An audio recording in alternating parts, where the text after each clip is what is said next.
might be difficult for me to go in every single process available.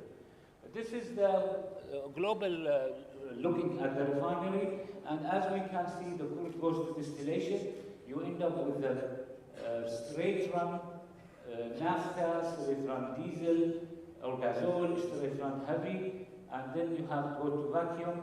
Also, all these are not finished products. It has to go to consequence desulfurization. And when we come to the middle distillates, the terminology is for kerosene plus rose gasoil. Of course, the end boiling point is a factor of indicating what is the specification of the cut. In order to get the finished product, it has to go for different processes. And this is conventional way. And I have to keep in mind, the finished product is not only improving the hydrotreating, also at the end, they have to add different additives in order to fine-tune the specification. I have to emphasize here that removal sulfur from diesel, it might be good, but if we totally remove, you will lose the lubricity of the diesel. So they have to add some additive to that.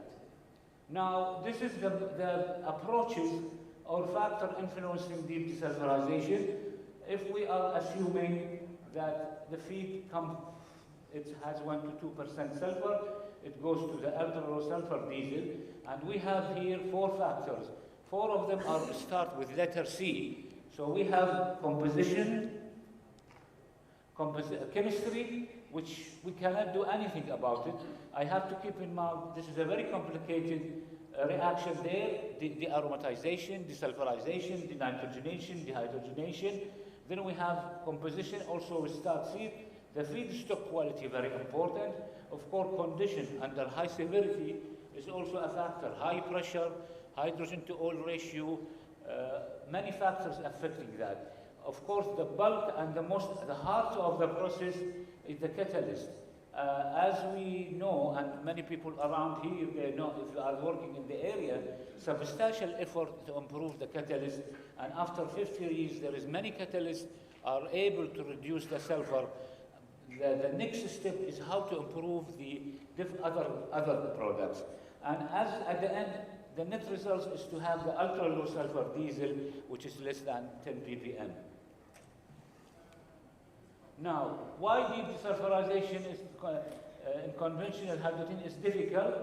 Because high temperature is needed, high pressure required, it goes to 140 bar, and this depends on the configuration of the refinery. High consumption of hydrogen. Of course, hydrogen is the bottleneck and the more factor affecting the economic of hydrodesulfurization. Now, hydrodesulfurization is efficient for removal of many sulfur compounds, especially the thiophenes. However, when we come to the more refractory one, they call it 4,6-benzothiazine. As we can see here, the sulfur is between two benzyl shale, as we can see, and in order to get rid of the sulfur, the catalyst, the diffusion has to come, and it has to go to remove the sulfur as hydrogen sulfide. However, as we can see here, there is some steric hindrance. It's very difficult to do that. So there is a lot of research were carried out actually in order to try to remove the sulfur compound over here in order to have less steric hindrance. And one of them is to play around with type of catalyst, so those molecules can go up and then the sulfur can be eliminated.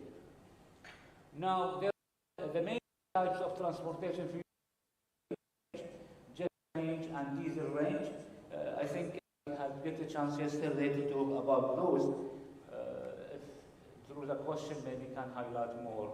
Now, refractory are strict hindrance, as I said, high electron density around the sulfur, as also described. So the removal of these refractory sulfur requires to work at low space velocity, at high temperature, high pressure, and large hydrogen consumption. And all these factors are affecting the economics of deep desulfurization by conventional way. Now, This figure tries to highlight the reactivity of different types of sulfur. So if we take thiophene, which is the easiest one, it's around 23. When we got to 4,6-dimethylthiophene, it's around 0.1. So thiophene is 23 times reactive than 4,6-dimethylthiophene. And this is why making deep desulfurization is very difficult, especially if we have a poor quality of diesel, a poor quality of crude, for example. These are some different catalytic technologies: two-stage, sense technology, multi-catalytic bed, MAC, and isothermal. This and the catalytic, I will not talk about that because my talk more mainly on the non-catalytic or non-conventional methods. Non-conventional method, we have oxidative desulfurization, and I will highlight the process that been commercially used: extraction desulfurization, desulfurization by adsorption, and pre-treatment by removal of nitrogen by adsorption, and we have biodesulfurization. It's worth it to indicate here those processes, some of them is being a breakthrough has to become in order to be reasonable and viable and economically understandable if you want to compare it with a non-conventional one. With a conventional process, I mean. Now, oxidative desulfurization, it works under atmospheric pressure, and temperature is around less than 100, and there is no hydrogen consumption, so we can end up to remove sulfur in much better way and looks like in reasonable economic. However, as I said, a lot of efforts made in the lab work, and there is some made in the commercial scale. A substantial force reduction is noticed using bioxidative desulfurization. Now, this is a biphase ODS, oxidative desulfurization system, and they're using ozone, organic acid, and ozone tie-containing zeolite, two-phase oil and aqueous. The following general trend has to be reported for sulfur compound. And as we can see here, the more refractory sulfur, the 4,6-dimethylthiophene, can be removed using this process. Single basic ODS system, and there is some disadvantages using ozone, like formulation of biophasin system due to the solubility and low of hydrogenation and high corrosion of the reaction system. So single phase oxidation can get better improvement.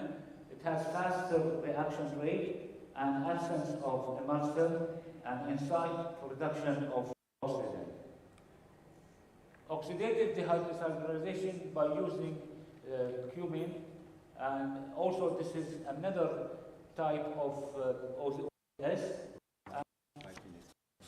Okay. Multi-step process is a different type of configuration to improve the desulfurization removal. There is important thing here in ODS is the electric density. As we can see, 4,6-dimethylthiophene and 4-methylbenzothiazine also. They have, as we can see, the electrode density goes up from down to up. Convergent extraction is another process, and it has also advantage. It's worth mentioning here those different processes. Each one has advantages and disadvantages. Of course, as I said, the economic return is more important. This is an ASR two-phase process, and the UOPNI oxidation desulfurization process is another process. Probably it's the same type of technology, however, there is some improvement. Ultrasonically, also some other process available for deep desulfurization and to improve sulfur removal. Of course, adsorption, unfortunately, this is still in the study phase or in under recent work worldwide, and it needs a lot of work in order to make it to be commercialized, but it's also a good alternative. Important parameter, selectivity. surface area regeneration. Adsorbent has an isosphere, so it can remove nitrogen, it can remove sulfur, and when they reach a breakthrough curve, you have to regenerate. So as I said, those are, in the last 20 years, a lot of effort made mainly in universities in order to understand the technology behind it.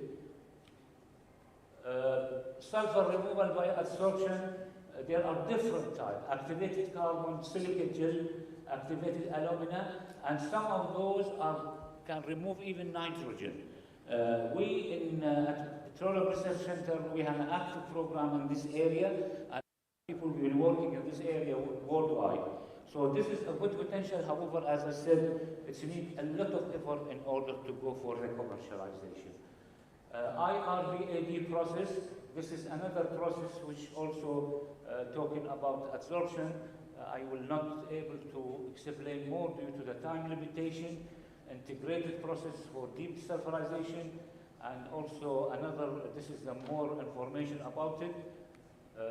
Now, biodesulfurization is another process where we can use enzymes. Those enzymes are able to eat the 4,6-dimethylsiloxane. It's very promising. However, when you go to the larger scale, you might have several problems, because when you deal with biocatalysis in a smaller scale, like a batch reactor, it's very difficult when you go to the large reactor, because situation might be different. This shows the process itself, where at the end result we are able to take the diesel and free of sulfur. The most important advantage of this is hydrotreated or gas oil, reduced in consumption by 300 times 10 to power 3 BTU barrels comparing to conventional HDS, reduction of CO2, lower capital cost, low temperature, low pressure, and no hydrogen. This is a figure shows before and after using the biodesulfurization. As we can see here, untreated has different peak of sulfur. When we come to the treated, most of the sulfur compound were removed. This is a combination which can see it like for a future refinery. So crude can go to distillation, and you can get a middle distillate. So you can do it by HDS. You can further do by biodiesel. Desulfurization. Or you take the middle distillate directly, and you do the biodesulfurization unit. These units, as I said, there are different scenarios. However, effective factor is, as I said, efficiency, quality, and economic return. In conclusion, ultra-low sulfur desulfurization, conventional, is being established well. However, there is a lot of advanced technology, particularly in the catalyst part, in high severity operation. At the same time, substantial effort, are continuing to use some non-catalytic processes in order to improve. So, as I said yesterday, both will go in parallel. We have the conventional will go parallel, non-conventional go parallel. They will not intersect, but might some of non-conventional compensate for the conventional. And we have to keep in mind the environmental regulation is getting stringent, and there is other parameters has to be considered. Some of those processes might good be for sulfur, but improving aromaticity, improving thermal properties might not be achievable. So R&D and continuation in this area will take us to a breakthrough for beautiful future, green, environmentally friendly, with all our colleagues and friends here. Thank you very much.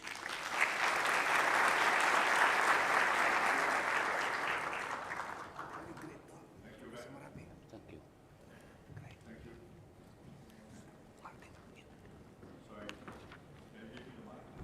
Excuse me, can you put the mic?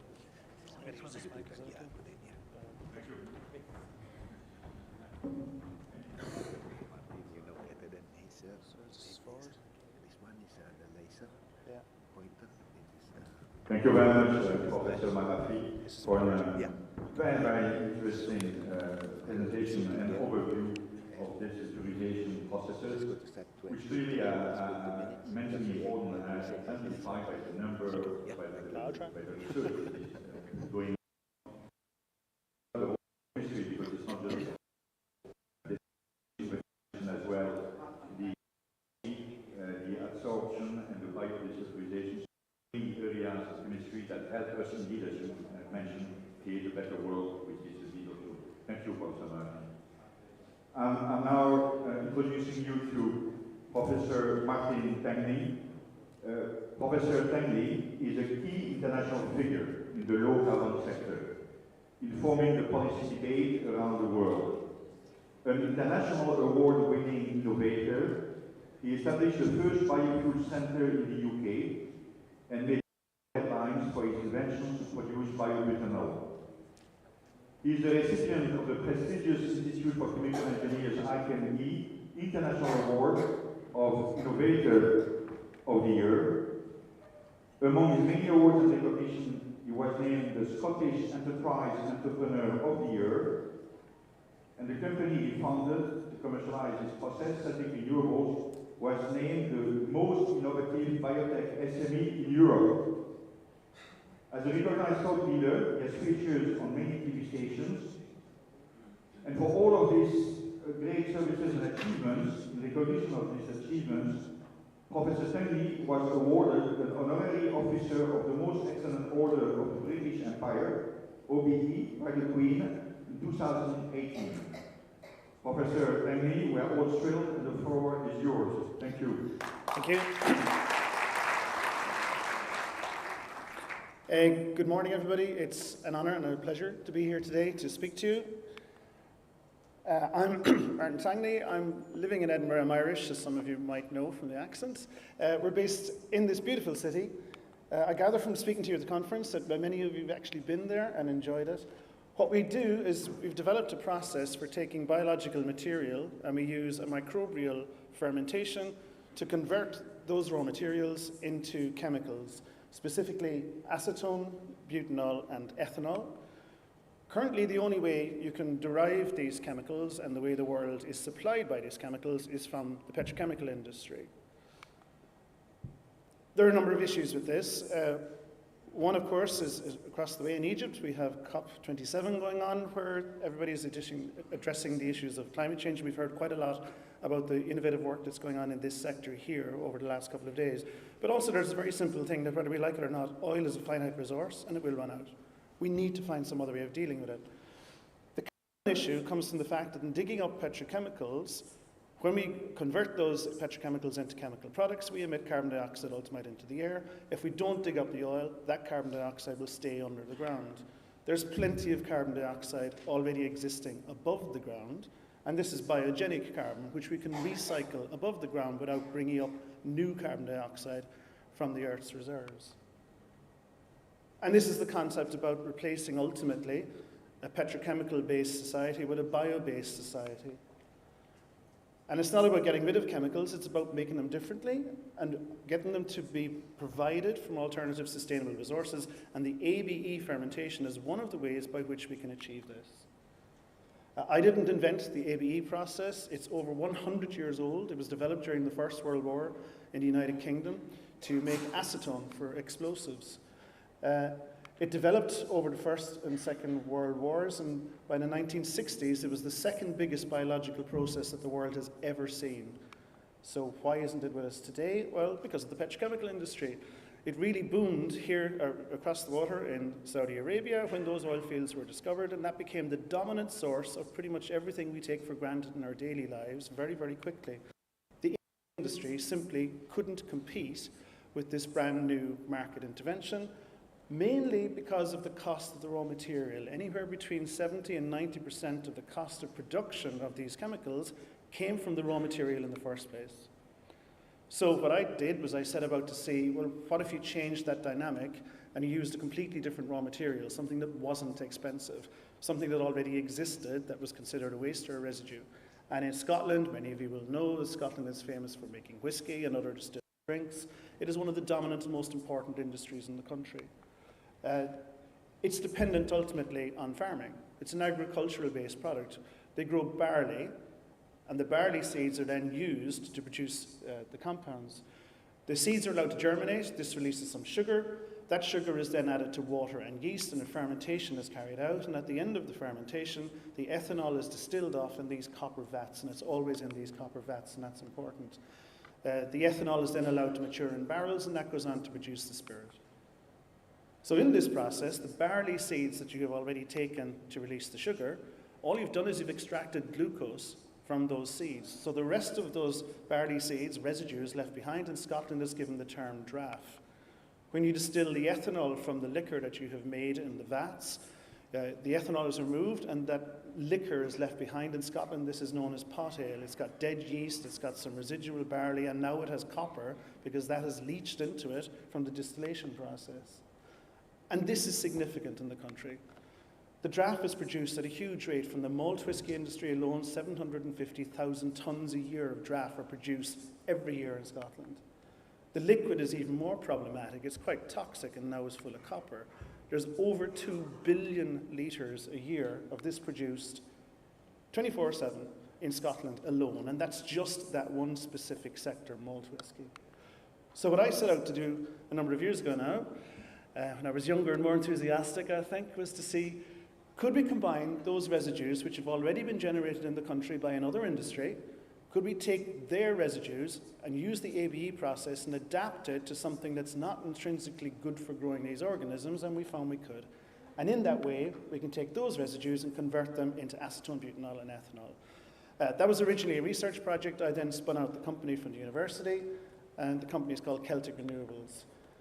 The impetus at the time came from the fact that butanol had been identified as being a potential brand new biofuel. This was pioneered by a gentleman by the name of David Ramey, who drove his car 10,000 miles across the States, powered entirely on butanol as a fuel. His interest in this is that as a biofuel, ethanol is the dominant biofuel, as you all know, but it's a 2-carbon alcohol. Butanol is a 4-carbon alcohol, and so has more energy. It's compatible with the existing infrastructure. You can blend it or not blend it. The legal limit that was ratified is 16 or 15%, depending on where you are. You can blend it with diesel, which you cannot do with ethanol, and it turns out to be a pretty good base unit for making jet fuel. So that was the impetus, butanol as a new biofuel. So you can't do this on your own. Partnerships, as has been spoken about many times in this conference, are incredibly important. Our first critical partners were the Biobase Europe pilot facility in Ghent in Belgium in Europe. And there we were able to scale up our process from the lab to an industrial pilot scale. Working with other partners in Switzerland, we were able to do the purification process. And through these partnerships and engagements across Europe, we eventually produced the world's first ever samples of biobutanol derived from local production residues. We then did what everybody had been asking us to do since the day I first came up with the idea: can you drive the car? And so live on the BBC, we took our butanol, blended it with local petrol from a filling station at a Tesco, which is a shopping centre, and an ordinary hire car. We got the BBC presenter to do this live. We had nothing to do with it. It was all done completely independently. And in that story was told all over the world. Everybody got the simplicity of what we were trying to achieve and how it made sense. Along the way, we also received a lot of accolades and awards for what we were doing. What was important about these is that they came from a diversity of sectors: the chemical societies, the automobile industry, the environmental agencies, the business agencies. Everybody could see the value in what we were trying to do, which does show that everything you were all doing here as well crosses so many different sectors. It is important on so many different levels. As was mentioned at the start, we were also proud to be named the most innovative biotechnology company in Europe. And we received one of these lovely checks that were floating around last night at that wonderful gala that we all had. So congratulations again to all of the winners last night, and well done to everybody who was involved in the competitions.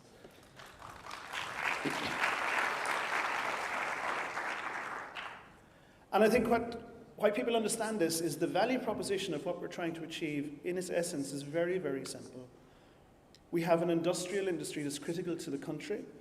It generates an enormous amount of revenue for Scotland, and we help them with a removal problem. That in turn can help us with national carbon emissions. We're providing environmental sustainability on top of the environmental issues. It's a disposal issue. We can provide low local solutions in small areas around Scotland, but we also have tremendous international capability. These industries are found all over the world, in my native Ireland, most importantly, but in America, Canada, Japan is a very big producer, India is a very big producer. So these residues are being produced on a daily basis all over the world. And it's not just those residues. Fundamentally, what we have patented is the ability to use this process on any residues that have enough carbon and the right physiological properties for us. So even in the first factory that we currently built, we're using agricultural residues. Scotland produces a lot of potatoes. 1 in 4 of them is rejected. They become waste. We use those in our plant. And it's not, we have patented it for all other food industries, even for paper, and all sorts of things where we can get enough carbon and enough right conditions for our process to work. So it's about utilizing biological residues, and they're found everywhere in the world. There was a poster I had the privilege of looking at yesterday, and the title was "From the Lab to the Field," and I think that is so important. It is not only the most important thing that you can do, but it's the most difficult thing to do as well, to actually translate your research into the industrial world, but it is something we must all do. Innovation only really matters if it's translated into industry. And what we set about to do is also an oil-producing country. We have a major refinery in Edinburgh, between Edinburgh and Glasgow. Ineos are the dominant company there, and PetroChina are an influence in there, and that seemed a natural home for us. So we secured some land at Grangemouth is the name of the building, our commercial demonstration facility. Most demonstration facilities are small, but one of the things we're very adamant about is they're viable, not stable. It has economically. By this thing would generate enough revenue to sustain itself, serving a role as a demonstration facility to justify building much, much, much bigger facilities around the world. But even right, there's a lot of mechanics that has gone into this, but I'm proud to say that we finished it, and this is a place called Caledon Green. I was blessed to be in both when I took the photograph the other day. So, and that's finished. It is the refinery in Scotland and anywhere in the world.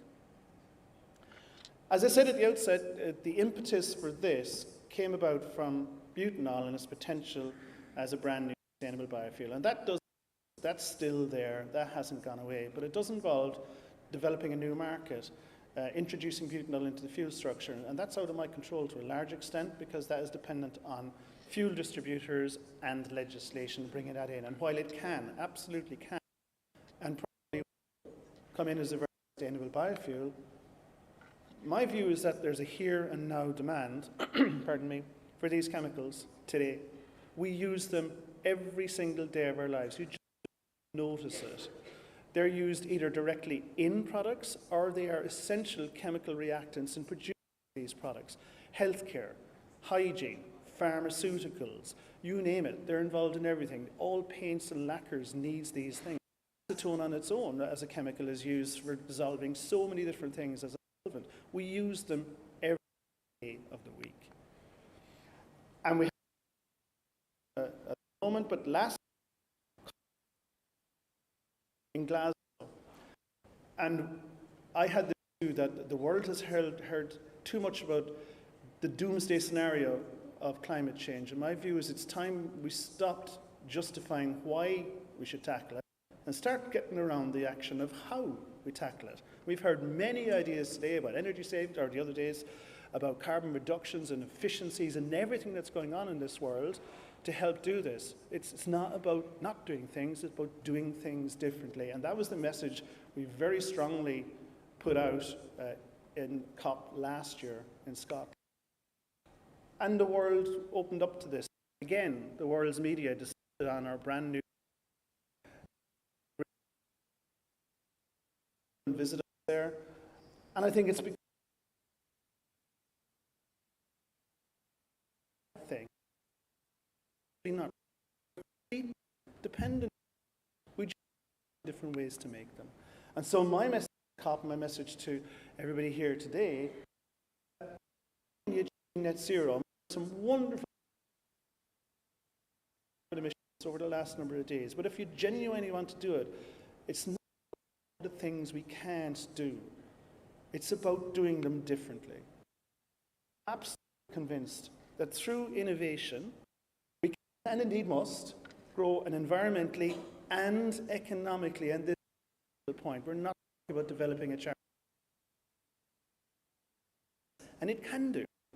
And if we use innovation correctly, we can make something that is both environmentally and economically sustainable, because, trust me, we need all of these chemicals. We must find different ways.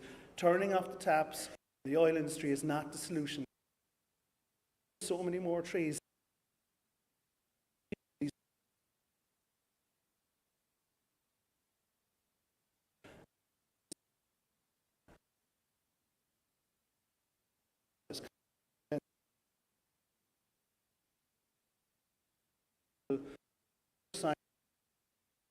Over the last couple of days is don't in a textbook. Take them from the lab to the field, as that poster promoted in the conference. You will make a difference in everybody's world. Thank you. Shukran.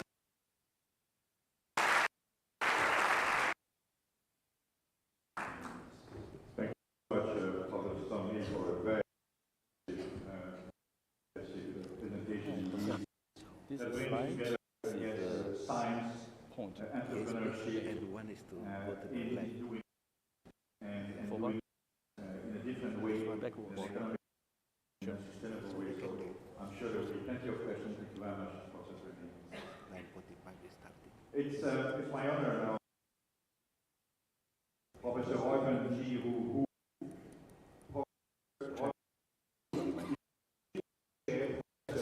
at the National Tsinghua University in Taiwan. He obtained a PhD degree from Stanford University, served as professor at Hopkins University, Academia Sinica, and National Central University. He published over a whopping 225 research articles and 50 patents on new synthetic methods and reagents, drug design, and synthesis. He was president of the Asian Federation of Medicinal Chemistry of Science, National Central University. He is a member of the European Science Arts, a fellow of the Royal Society of Chemistry, a fellow of the GCA, and a fellow of the Academy of Sciences. Professor Wu, we have great pleasure to listen to you now. Thank you. I'd like to thank the organizing committee for their invitation, as Al Mazouk, and also I'd like to thank from Jose.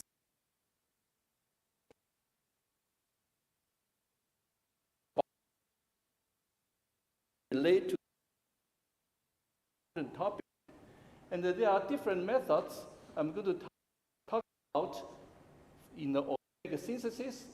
All involves the question is what reaction involves a process through the tandem procedure in cascade type of reaction.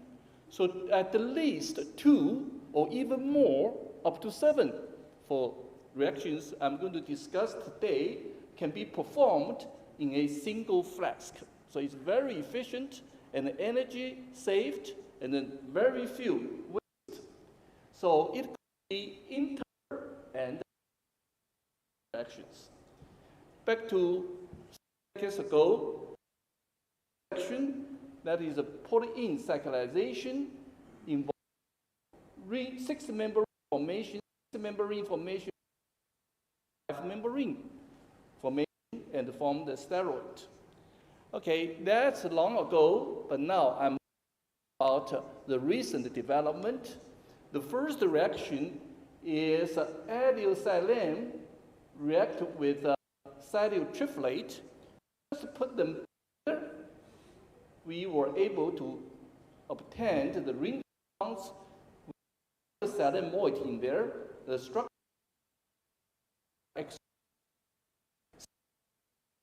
worked out. First of all, we don't need metal catalyst, which is to the environment. So methods, all those methods includes the metal. For reaction, we can make a variety of compounds, high yield, 90% yield here, and as well as even 70% yield. And then this reaction, although can be easily performed, but all continuous a variety of functional groups in the substrate, so it's versatile. Then the structure has been confirmed by X-ray as well as the carbon-13 AMR. The most important thing is for you to appreciate the 7 steps in single flask. The first is benzene formation. Then benzene is the active species which reacts with the allyl-silane through addition. So that is followed by 1,2 elimination. Then all those byproducts will not be formed. Instead, it forms through here is 2 + 2 + 2 cycle addition, and from this intermediate. How could it be this form?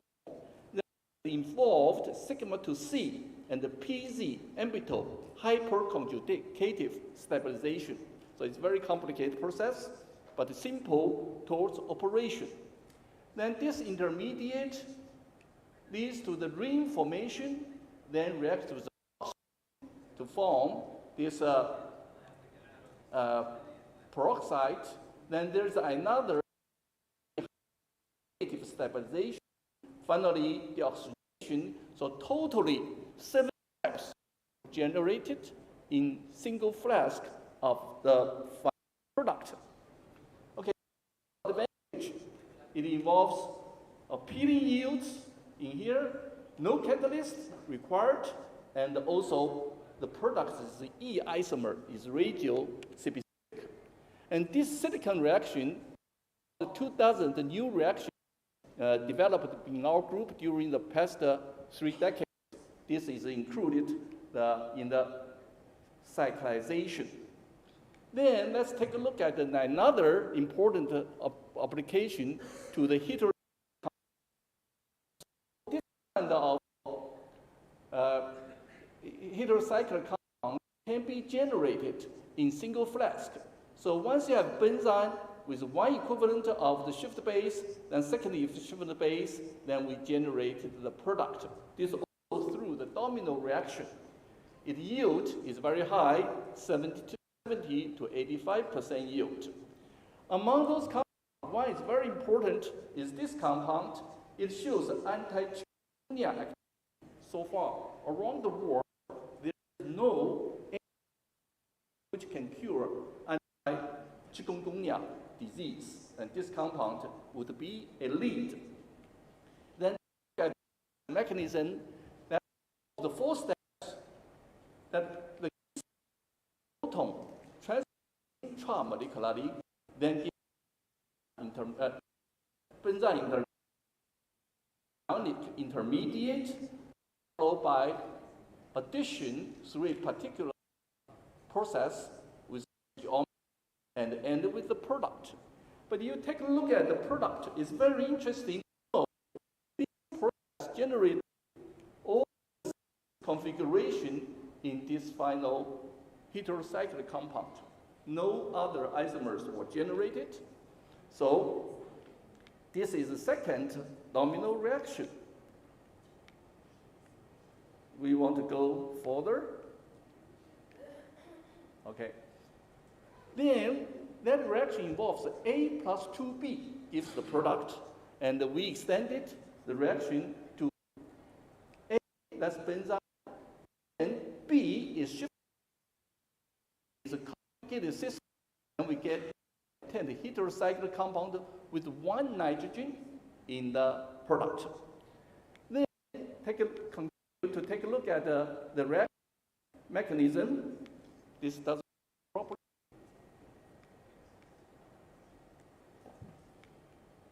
Okay.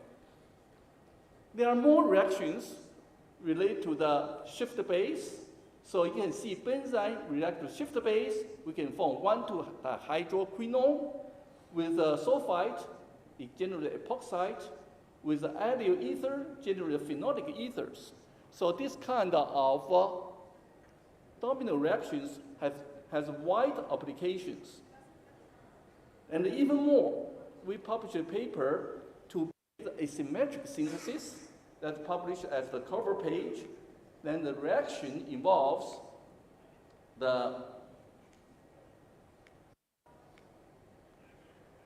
shown here, okay, involves the benzene, shift base, and alkyne. And through the flask, that includes a catalyst. Then we can generate the product with only 1 enantiomers. This is a difficult task because benzene is active towards many reagents, and we can use the catalyst to run the reaction. You take a look at the established method, all of those makes the racemic compound, but we use this chiral catalyst involving the intermediate. We end up with only 1 enantiomer.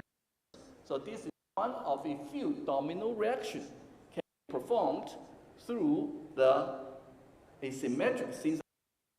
So you can see this reaction actually with the catalyst with 1 enantiomer as the main intermediate, as shown here. That's the point for this reaction works out and also reflects our design. The more application, we can make lanomarine, that's a natural product, through the domino reaction. This compound has anti-cancer activity. So we use the triflate through the column chromatography, directly gives the product. Then that reaction has been applied to lanomarine synthesis. Very easy. It's single flask, and then we generate the product. Sorry, I have to back and go forward. The pointer doesn't work well.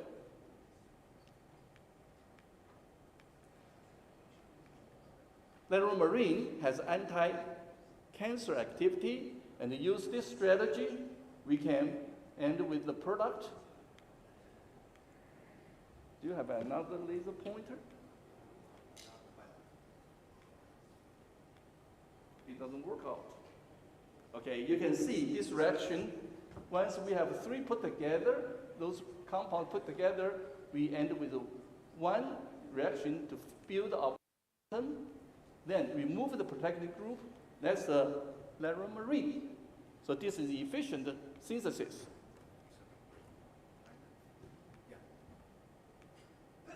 I hope next speaker will encounter the problem I have now.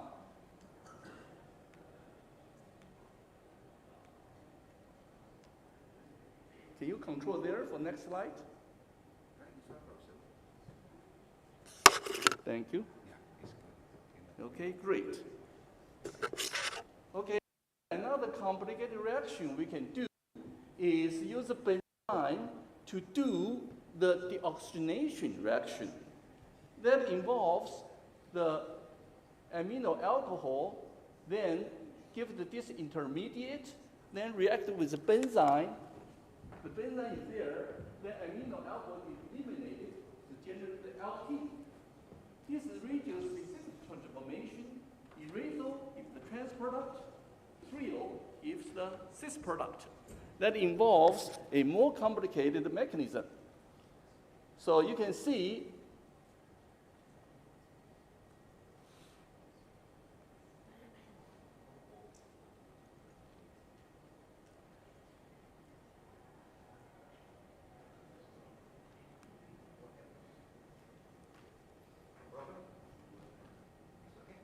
yes.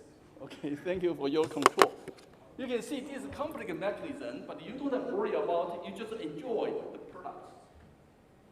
You have carbon disulfide, then use benzene to regulate those 2 heteroatoms, then finally remove, this is 3+2 cycle addition, then they remove the nitrogen through the cycle addition. So you can really remove the oxygen from the substrate. The most important application is if you have aldose, you generate one deoxy sugar, oxygen removed from the top. If you have a ketose, carbonyl group, on the second carbon, then you remove it, you generate the 2-deoxy sugar. So this reaction really works out to many cases. I just skip the details, then we talk about the last reaction. This last reaction involves benzene formation, reacts acetyl nitride directly hit the sialamines. This reaction does not require any solvent. And the efficiency and the nice of a reaction is determined by 2 factors. Remember, in the industry, there is the E factor, that's the mass of the product, divided the mass of the waste divided by mass of the product. The number, the smaller will be better. That's basic definition. The other one is grams of product divided by the liter of the reaction media. Then the number has to be the bigger, the better. Now let's evaluate our reaction. Among the 12 principles for the green chemistry, that's very important in these days for the entire world. Our reaction fit into many principles of the reaction pattern and also better than the others. So let's take a look at this reaction. We calculated the E factor is 1.38 to 1.84. It's very low, relatively low or absolutely low. Then we compare with the 24 reactions to see what happened. Those 24 reactions actually is selected from the journals. You can see all kinds of reactions based on arrangement, Beckmann arrangement, or some bond formation or ring cyclization. And ours is number 2. Okay, the 1.84 to 1.3. So number 2 among the 24 various reactions. Then take a look at the advantage. First of all, it fit into the prevention principle that prevent waste. It has less hazard chemical synthesis. The environmental requirement we fit in because it's very low E factor. We don't need any solvent. This is solvent-free reaction. So that's a big advantage. And also, the reaction is so efficient, so it saves the energy. Now, let's make the conclusion. A series of domino reactions you have seen, it's totally 7 today. Advantages is a single flash reaction, very easy for operators to do that. High yields, no catalyst, and also cellular selectivity. You have seen all those compounds have been synthesized with a high efficiency. This is my research group in Hsinchu, Taiwan. And thank you very much. Here are the co-workers. Thank you so much for your attention. Thank you so much, Professor Jiru Wu. I think we are all convinced about the contributions of chemistry to molecules and to valuable products. I must say, this looks like a miracle, domino reaction, where you can get, you are so much enantioselective or stereospecific. I mean, this is close to miracle. It was not science. Thank you very much, Professor. Thank you very much. We have now the pleasure and privilege to welcome Professor Mohamed Keredin Arwa. May I call you Professor Arwa? Yes.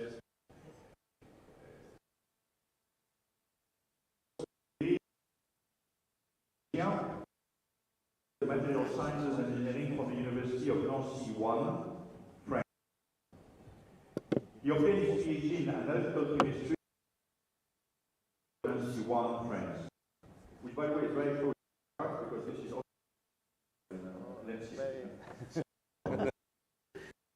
he joined the Department of Chemical Engineering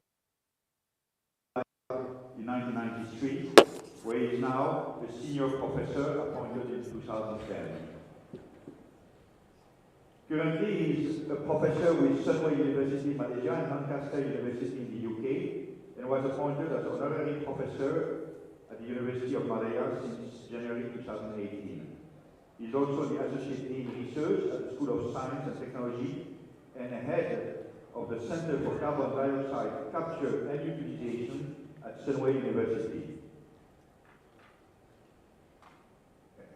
I was very impressed to see that you were listed by Climate Analytics as top cycle researchers 2018 and 19 with an age index of 44. So Professor Aouar, it is indeed our pleasure and honor to listen to your presentation on carbon capture and utilization towards zero carbon. Thank you. Assalamu alaikum and good morning. First of all, I would like to congratulate the committee for the successful organization of this conference. I'm very happy here, and I'm happy also to share with you some of the work that we do in Sunway University. And many thanks for inviting me to give this talk. And merci beaucoup pour the introduction of our friends. Excellent. Very multi-language and disciplinary. So I think, as mentioned by the chairman, now we see the importance of chemistry for sustainable development, and so maybe this will make my task easier to explain that. But of course, I have a good experience where the chemistry was very important, even for my research group. So later I will explain how. But I'm trying to talk about carbon capture and utilization, how I believe is the future for us to achieve zero carbon in industry, in oil and gas, and any type of processes. Before, I think this is the wrong, maybe the wrong file. Can you yeah, sorry. It's different. There's another file. This one, I think the one that submitted, and I did some changes. Sorry. I can go there and put it myself, but yes. Okay. No matter, coming. Okay. Just 1 minute. I think it is there, but I think they took the correct.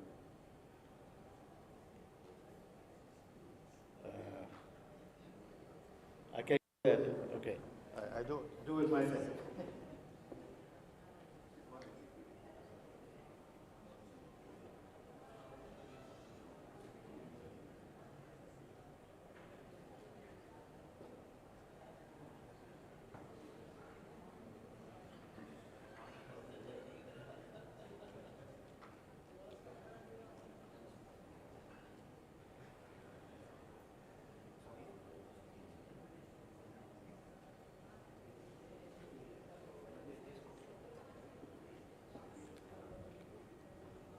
Yeah, this is the correct one, because it's dark.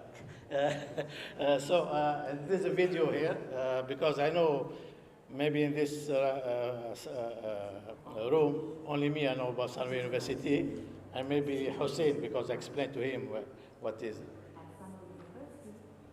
So this is a 3-minute video. Of collective responsibility within our community of learners, educators, researchers, Our president is here. and inspirational leaders. Nurturing a holistic education whilst promoting a planetary health mindset.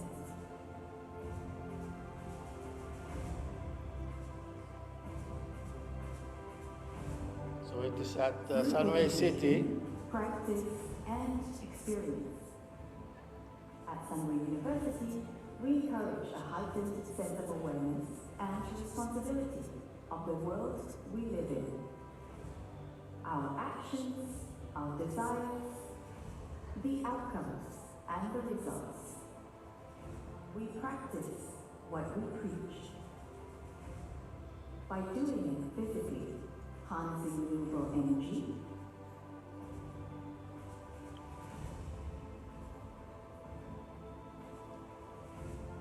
conserving the planet,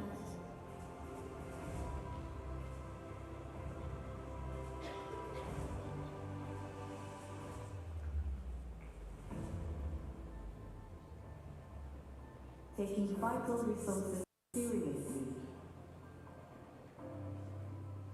and delivering it to all.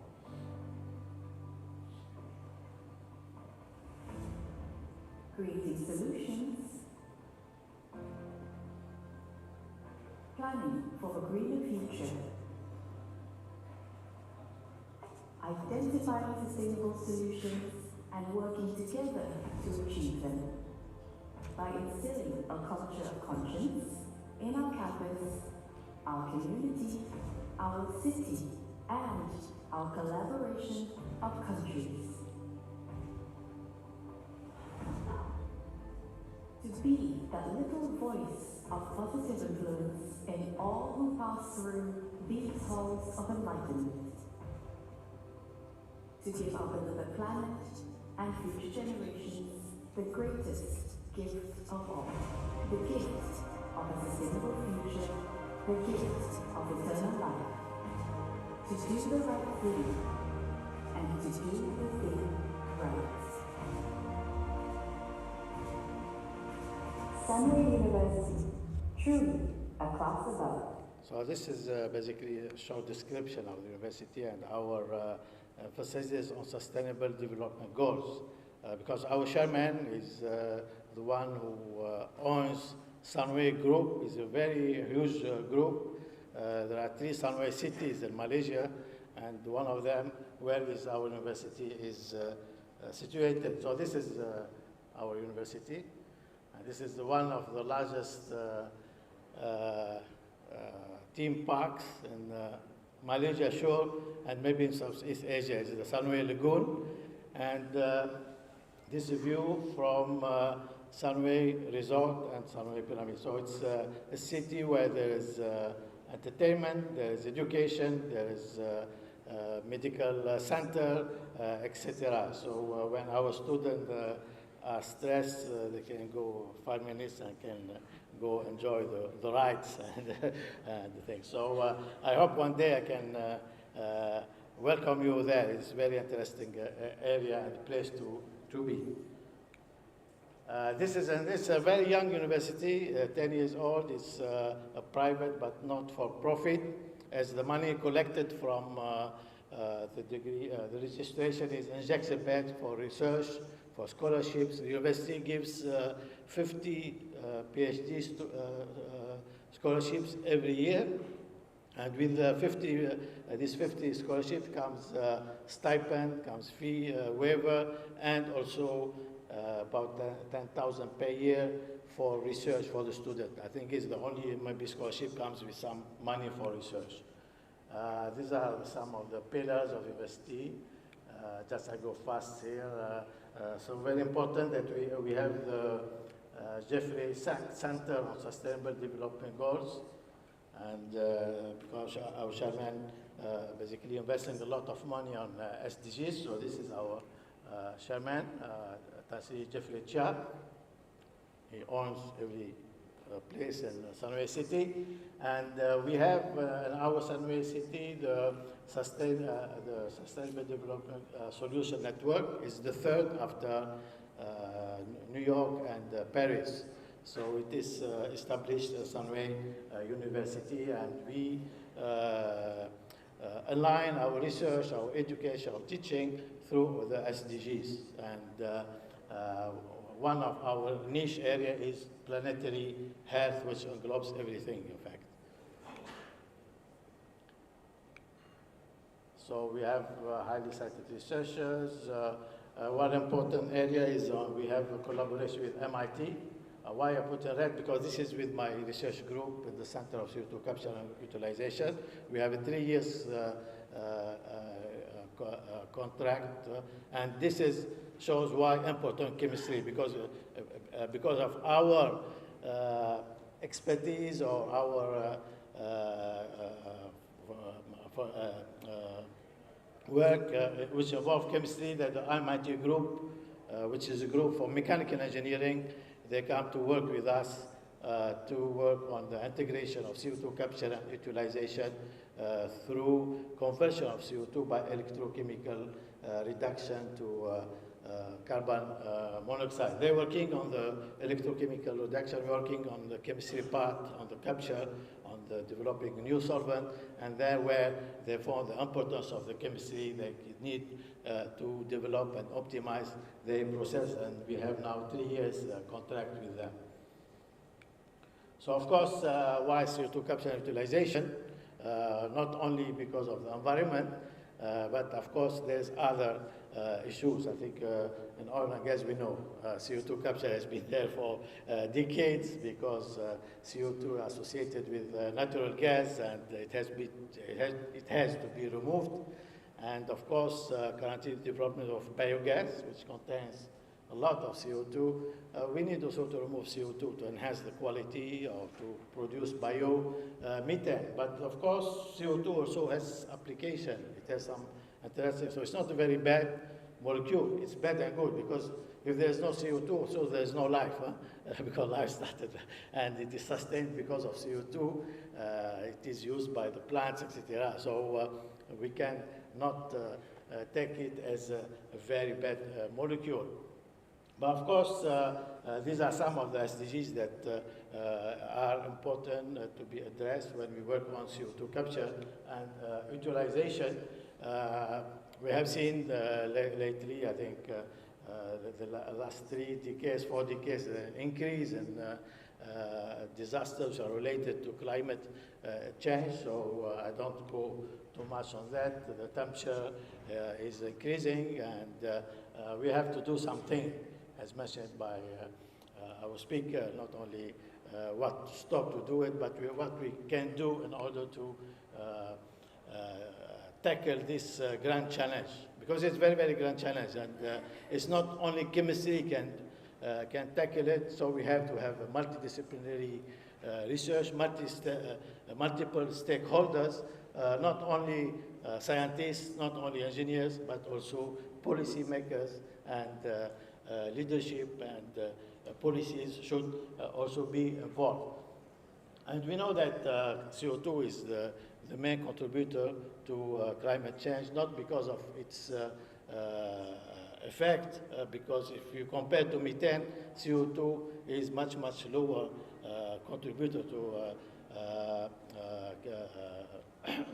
climate change, but because of the large emissions of CO2 that make it is almost more than 75% contributing to the climate change or to greenhouse gas effect.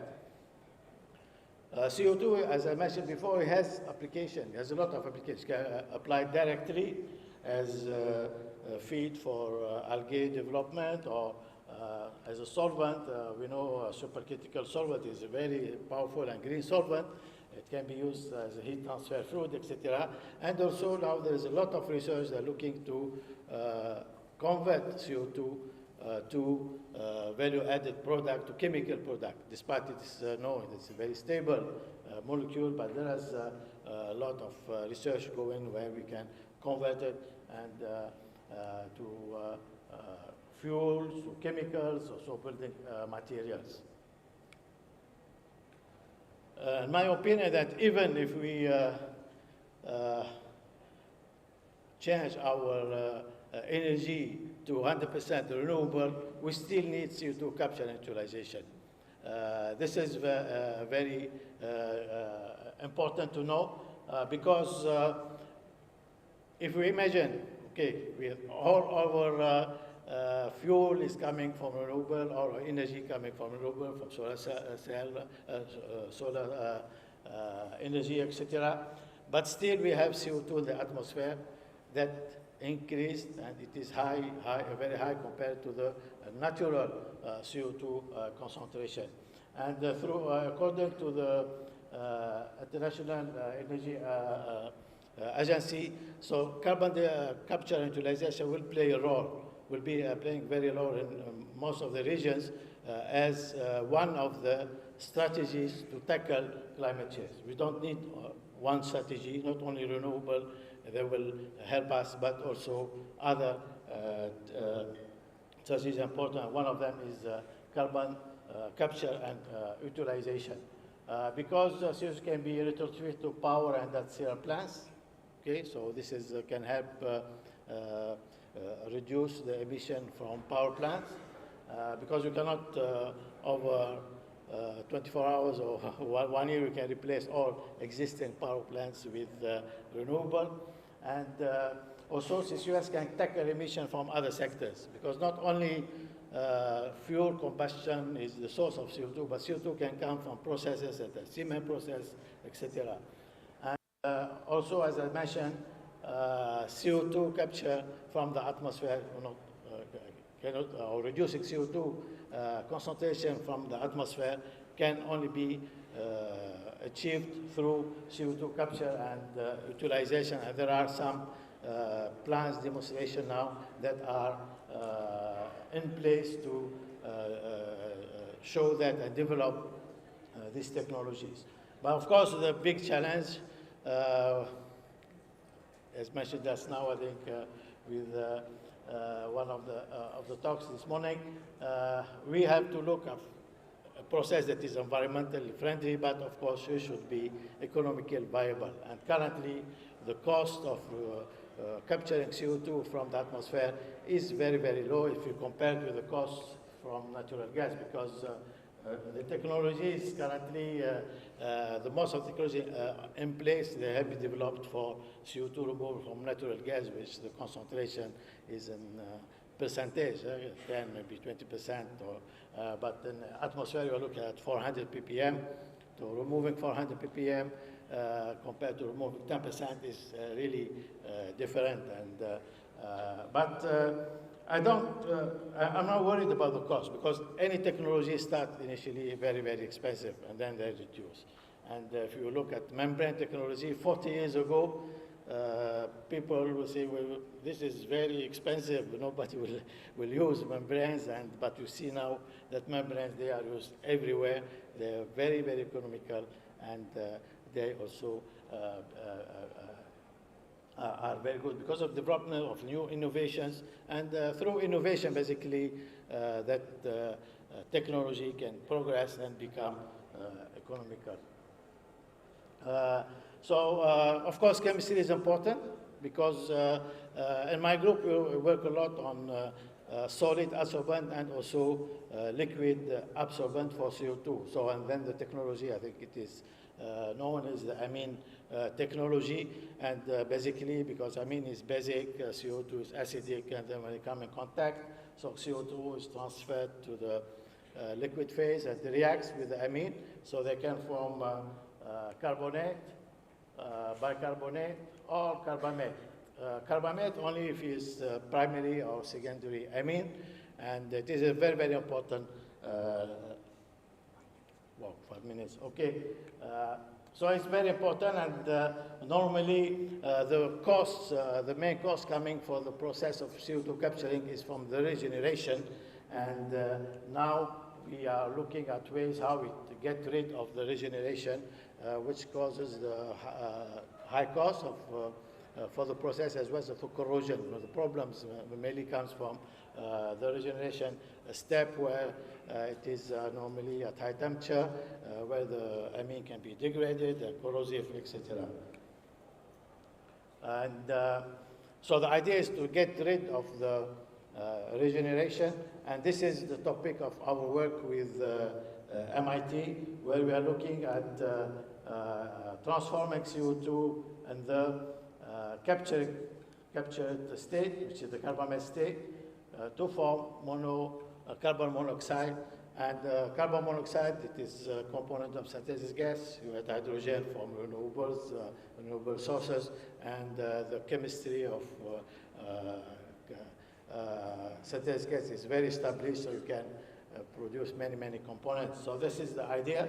And We are looking at the best electrolyte systems, the best chemistry, and this is where our friends from MIT thought that they can work with us with the support of our group. So we worked on that, and we are looking also on ways to reduce the cost is to look at the solvents and adsorbent from renewable resources, and we are working a lot on glycerol as a material to transform it to amine-based components like selenol, and also on the waste like plastic waste converted to char and using as adsorbent for CO2 capture. So I go very fast here because we are in the, and then we are successful to transform plastic waste to pellets after activation and modification of the surface to make it a better adsorbent for CO2. These are some, so it's important, the chemistry is important because if we want to convert CO2 and we want to increase the carbamate concentration, we need a lot of modeling and also optimization of the solution characteristics, and this is the work basically what we do with, so just to show you one of the graphs. So we do speciation and also experimental, and this is in case of MEA. So we want to convert the MEA carbamate to carbon monoxide, and the idea is to increase the concentration of the MEA carbamate because the technical limit, if you have only MEA in solution, is 0.5%, or 50% of the MEA is converted to carbamate. So, and our work we do is we add electrolytes in order to increase the concentration of the carbamate, and with some electrolytes we can see that the carbamate, the amine, almost 40%, 80% of it is transformed to carbamate, and when we are looking at the carbamate, intermediate or the molecule to form the CO. So this is one of very I think developments. I think I'm coming to the end. So these are my center. These are the area. So because we believe in partnership for sustainable development goals, SDG 17. Grand challenge, one team is not capable to work or solve this, so we work with different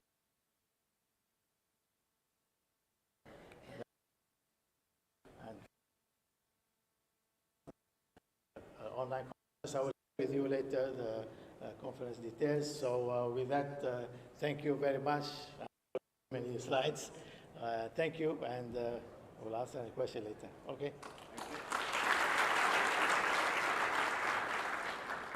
Thank you very much for an impressive presentation, starting with, I think, a marvelous presentation of the Sunway University. If I was young, I think I would apply immediately. And thank you also for highlighting again the role of chemistry in many CO2 conversion processes, the electrophoretic reduction of CO2, the plastic conversion to char. Thank you very much. I think there will be many questions. Thank you, Professor Awad. And now, as I said, it was, you know, we don't keep the last for the least, we keep the best for the end, and we have the privilege to welcome Professor Haider Al-Lawati. I hope that I've pronounced your name properly, Professor. And Professor Lawati is a professor and Department of Chemistry, College of Science of the Sultan Qaboos University, Sultanate of Oman.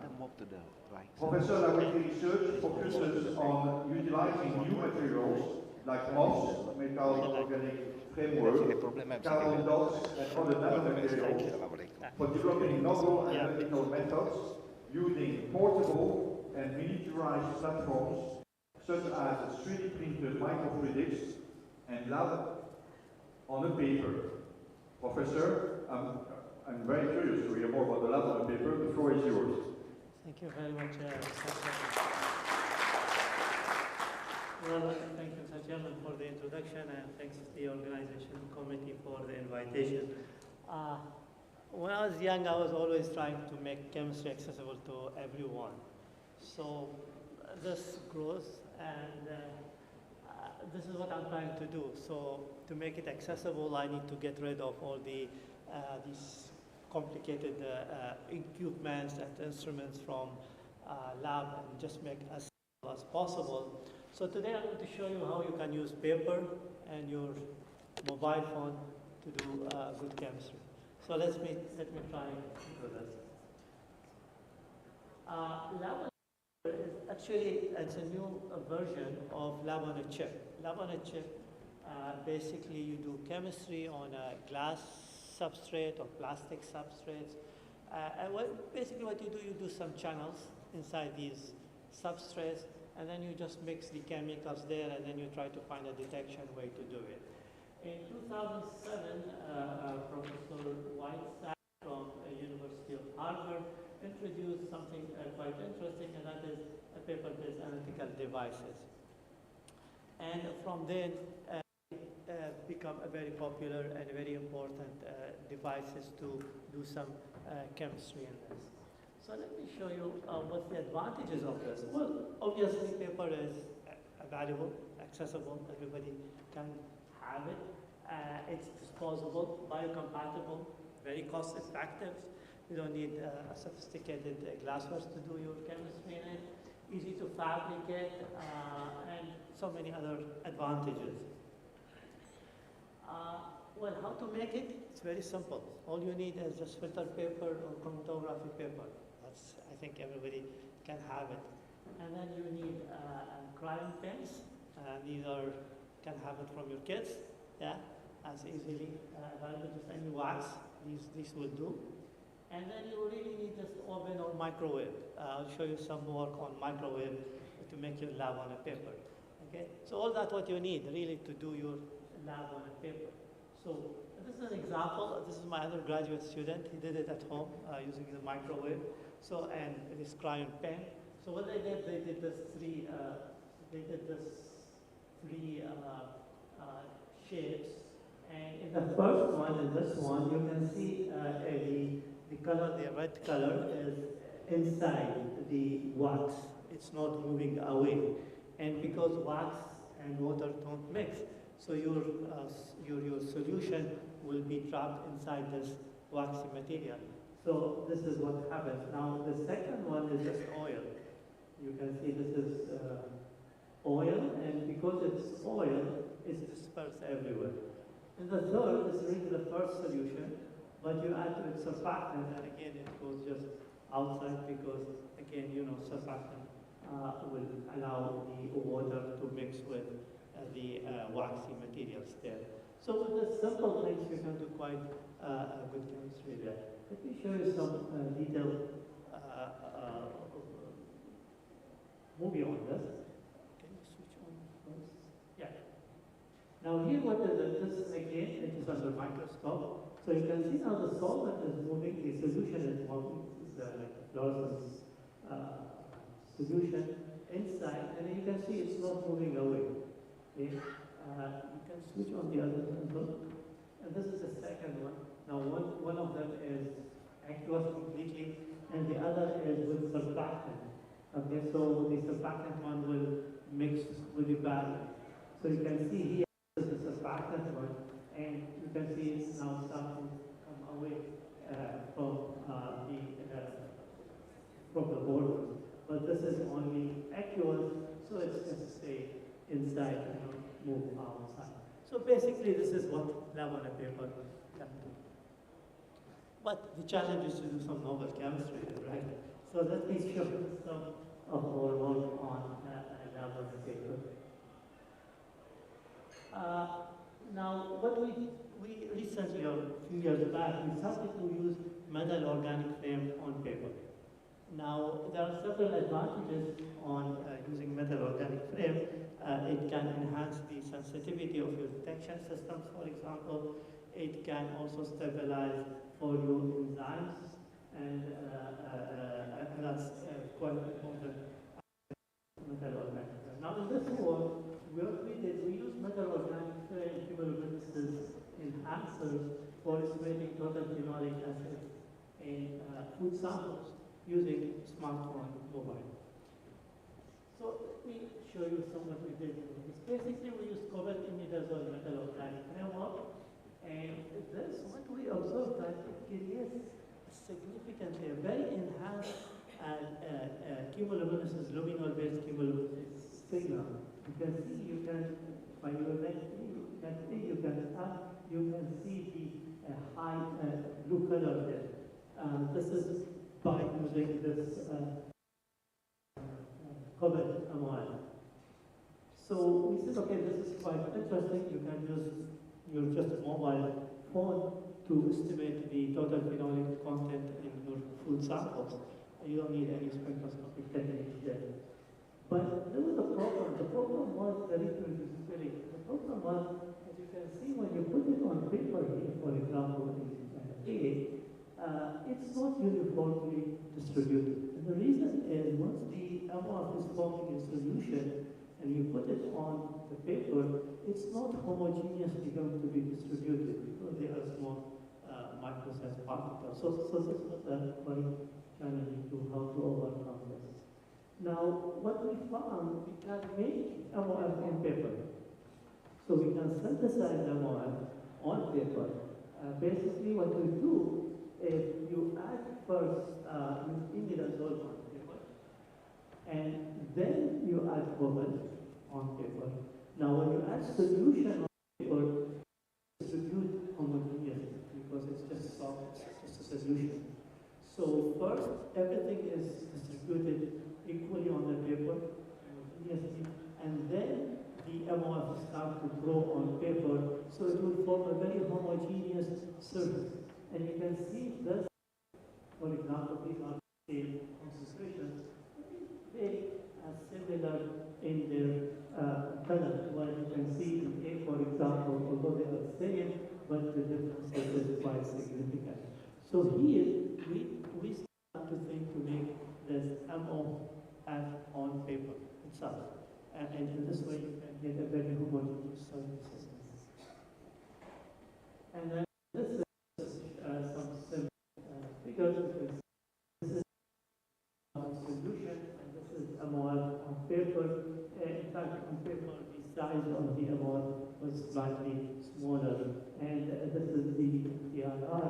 You can see they get a very similar spectrum.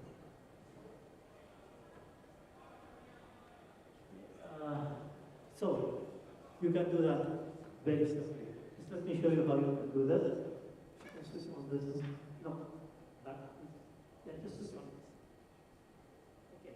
This is what you need. You have your. Yeah. Okay. I'll just show you how to do the analysis. Just simple, very simple. You don't need to do anything. Just this is your paper. Take your solution. The first solution you put it there on the paper. Okay, this is the imidazole, and then you will add some cobalt. This is the cobalt, and then you will add imidazole.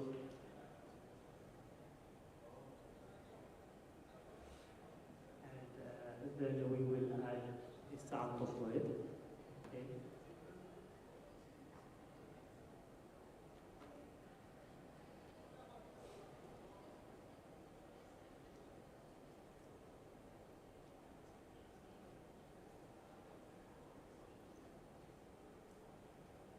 So this is the sample. Now we're adding it.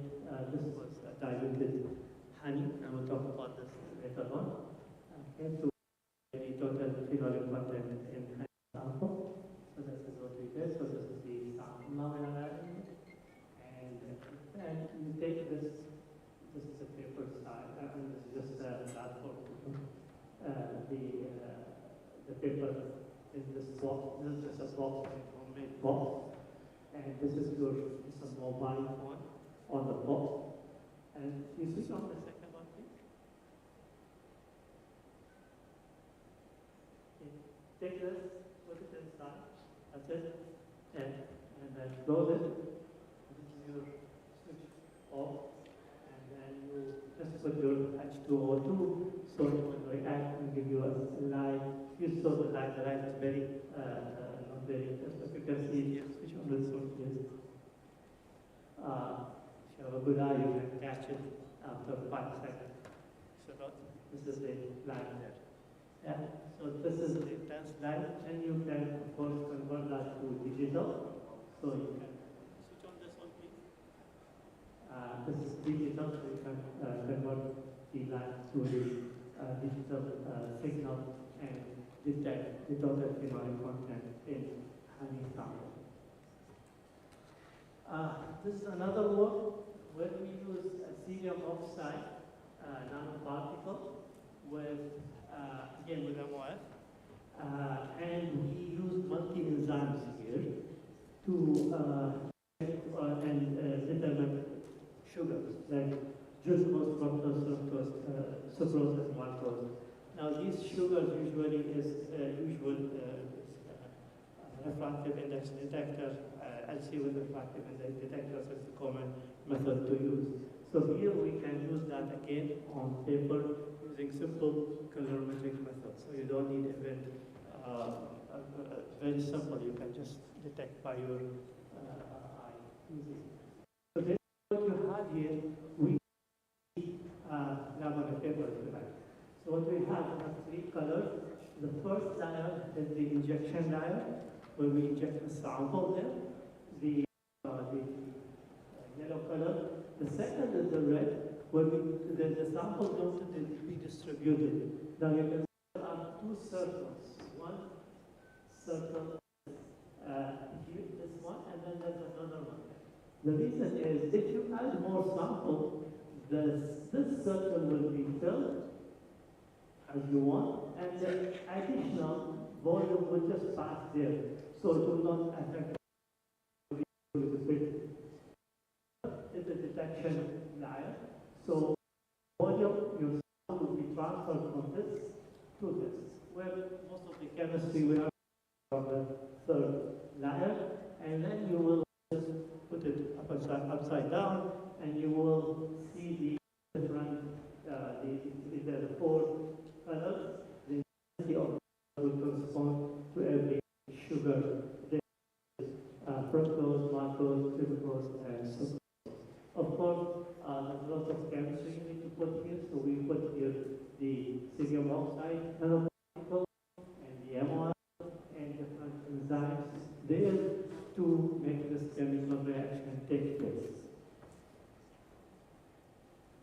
So this is basically, and then you add of course what we call TMB. TMB is the presence of the enzymes which will generate for you H2O2, and this H2O2 will give you a blue color. So you will get this blue color which will be corresponding to the concentrations of your sugar in your sample. And this is what you have. Now what we did here, we compared the MOF, which was with HRB. HRB is the common enzyme used in this. Yeah? So you see again the homogeneity of the MOF looks better than HRB. In fact, one of the advantages is the stability of the system. So you can see with enzymes without MOF, it hardly can reach to 10 days. But with the MOF, it can extend to almost 100 days. And that's the advantages of putting the MOF, which gives more biocompatible environment for the enzymes to stay alive. This is the calibration curve showing the linearity of these sugars that can be determined using this technique. Now, with this,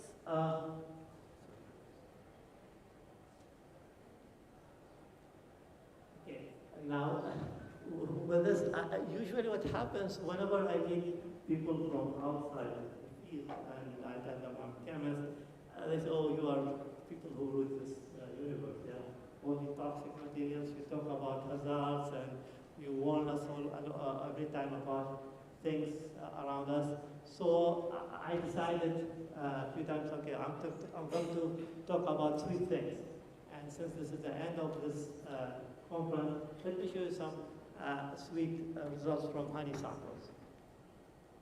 What we did with this all the work, we collected honey, local honey. You know, local honey is very popular in this region.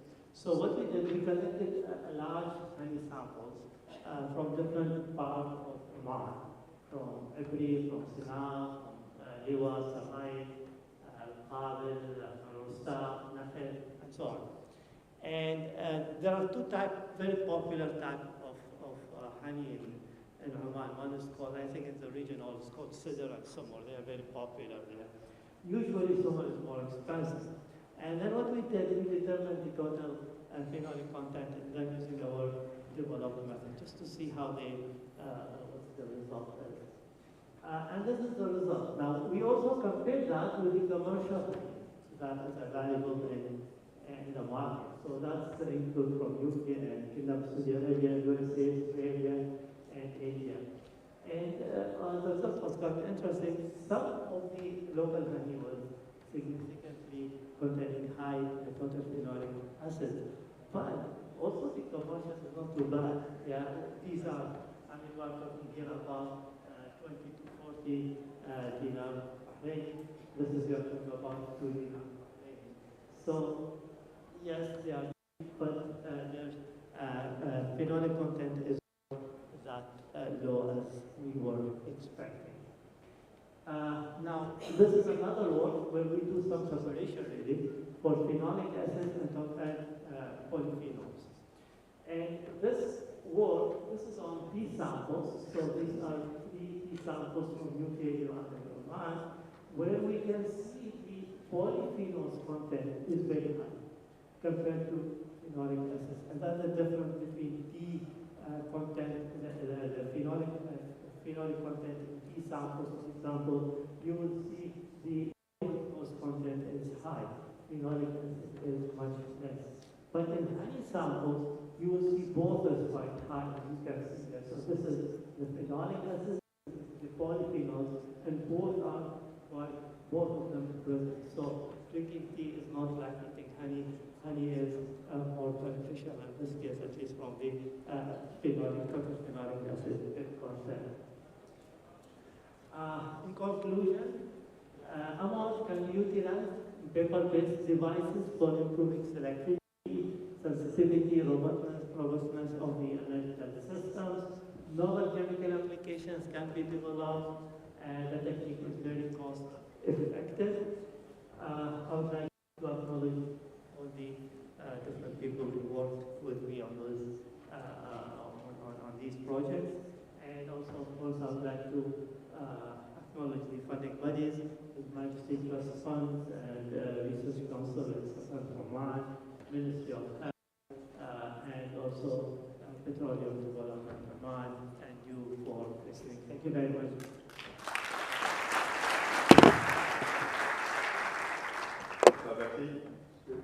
You got me first dreaming about Indonesian batik, you know, the beautiful fabrics with the wax and how you keep things inside, etc.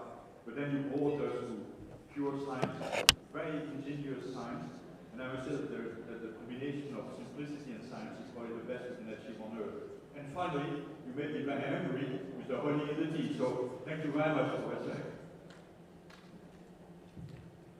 So we have now reached the time for the questions, and I don't need to advertise anymore. You know the quality of the panel. We have here 5 professors who are actually eminent scientists and covering geographically all of the world, from the west to the Gulf, to the east with Malaysia, and to the far east with Taiwan. So with such a breadth of competencies, knowledge, and such exciting presentation, and such geographic spread, you have now the floor to ask questions, and I do not expect anything less than fabulous questions for the next 20 minutes or more. Thank you. So, please. No, it's okay. I say? What do you want me to do? We want to give you the one you pointed out your hand. Thank you, Professor, for very nice and interesting presentation of different subjects, chemistry. But I have a question for Dr. Khairuddin and Dr. Tanjani. Related to CO2 issue. You know, from time to time, we are hearing about climate change, the fact of CO2, and really, in my opinion, this is a big halo about this. Why? Because in 2000, we heard that, oh, the climate will change, is going very, very fast, and the temperature is going very high, and they said, in my country, in Egypt, they said, the delta will disappear, Alexandria City will not be in the planet. And 20 years after now, still delta is there, agriculture, railway is there. And if you ask any professional, did we reach to CO2 critical concentration, he has no answer. And the oil industry has limited impact on CO2. Why? As a geologist, the CO2 era was too much higher than critical limit. If you ask anybody now, they cannot give you what is the critical concentration of CO2 and it will reach to it and what is it big deal about climate change. If you have any comment. Yeah, okay. Thank you. Regarding the, CO2 critical concentration, of course, you are right, there's no critical. But I'm not sure, I think one of the slides, I went very fast to show, because it is true that the CO2 concentration in the atmosphere is fluctuating. But if you look at the history, I think about thousands of years, it never exceeded 300 ppm. And this is a long-term profile of the CO2 in the atmosphere. Only after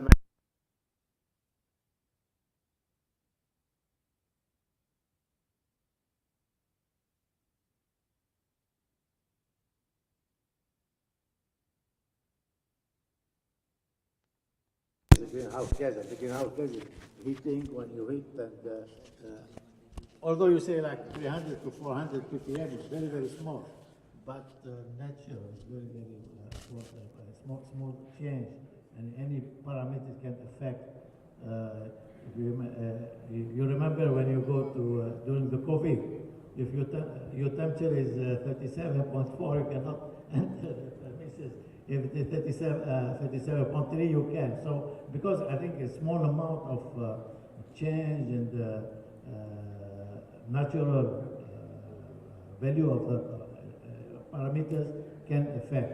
And we have seen, I think everybody can see, I was in Malaysia for 30 years, and I can see the change in the pattern.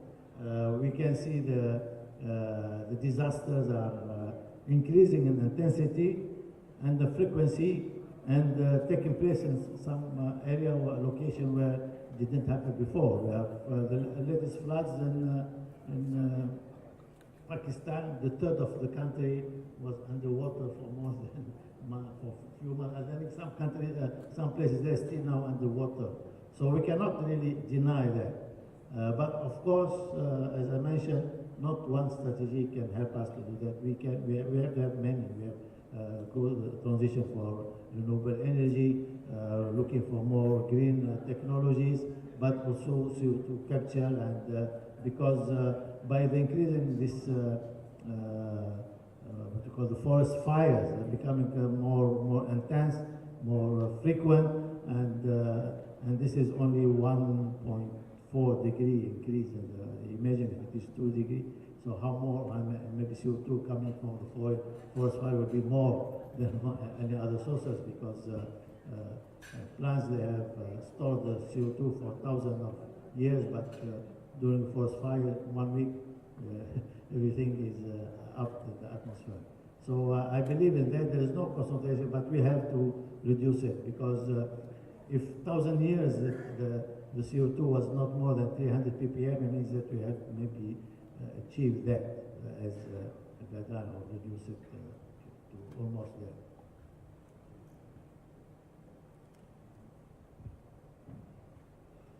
there.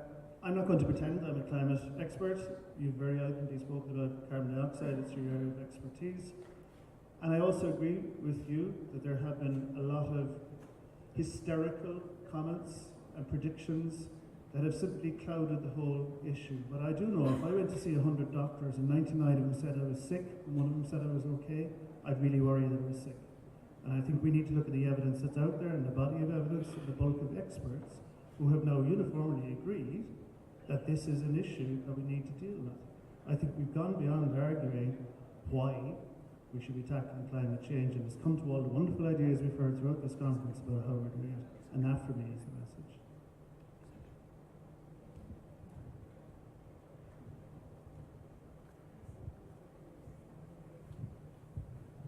Professor Stanch, my question is for you. Butanol has been around for a while. It's no secret that it was far superior fuel than ethanol. But somehow it lost the battle. And even then, as you rightfully mentioned, the biggest impediment really is the regulations as well as the infrastructure which is owned and operated by major oil companies. Your technology is great, but is there any movement in that area so that it becomes a mainstream fuel? Yeah, you're right. It was recognized a long time ago, but I think one of the messages that even this morning we heard quite a bit about this is legislation and policy is as, if not more important than the science and the technology in bringing these things to the market. And there was no impetus for a very long time to switch the fuel. Ethanol became the dominant biofuel because of the oil crisis in the 1970s. Everybody got worried about it. It went away, except for places like Brazil, where it didn't, and they kept it going. And then America came along, and we were able to bring ethanol into the market. And as the climate change agenda and the directives for biofuels came in, especially in Europe, we had a very strong biofuel mandate. Then that changes the policy drivers and it changes the market. So yes, it has been around. Yes, it is useful, but I think we are, to a certain extent, hostages to policy and to market drivers as much as technology, and those are the things that really need to change to bring in something in the dominant area. And that's why I said in my talk, is why the company was born out of the capability of bringing butanol in, because there was a lot of hype about it at that particular point in time. It became very obvious to us as we progressed through going from the lab through to pilot and now building a biorefinery, that there are other needs for these chemicals here and now, and it's a simple swap out rather than facing those rather giant hurdles of infiltrating the entire world fuel market. But it is coming in because in America, BP had been involved in it, DuPont were involved in it, Gevo and companies like that are all working on butanol, and it's definitely there. For me, how you replace a carbon-based compound isn't as important as doing it. So whether we replace it in our paints, or our medicines, or our pharmaceuticals, or we replace it in our cars and our airplanes, we're still replacing it. So for me, it's doing it as quickly and as economically as we possibly can is my first objective. Will it come into the market? Maybe it will, maybe it won't. There's a whole lot of stuff about electric cars and stuff in Europe, and especially in Britain. I personally don't think the combustion engine is going to disappear off the roads in the world anytime in my lifetime. But you know, these are directives again that are coming and changing the agenda. So policy is incredibly important, and market drivers dictate where technology goes.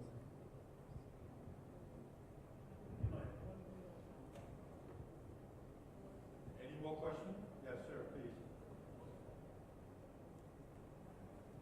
Three questions for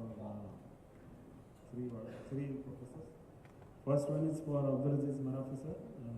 One is this: does this biodesulfurization achieve commercial scale, and what kind of sulfur load it can handle? Thank you very much. Actually, as I said, those different non-conventional processes, majority of them were under a small scale. except maybe oxidative dehydrogenation is maybe they reach to some scaling and commercial. Bio, the problem with bio, as I said, enzymes, when they operate at a small scale, some of them, they are eating the 4,6-dibenzothiophene. However, when you go to large scale, especially with biocatalysts, it's not like conventional catalyst. You might not going to have, you cannot mimic it exactly. Mimic it means is not going to be similar.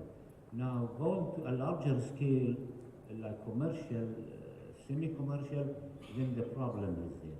As per my knowledge, I'm not in a specialized area, I think there was some semi-commercial units, I believe in the States, but they closed them because of many reasons.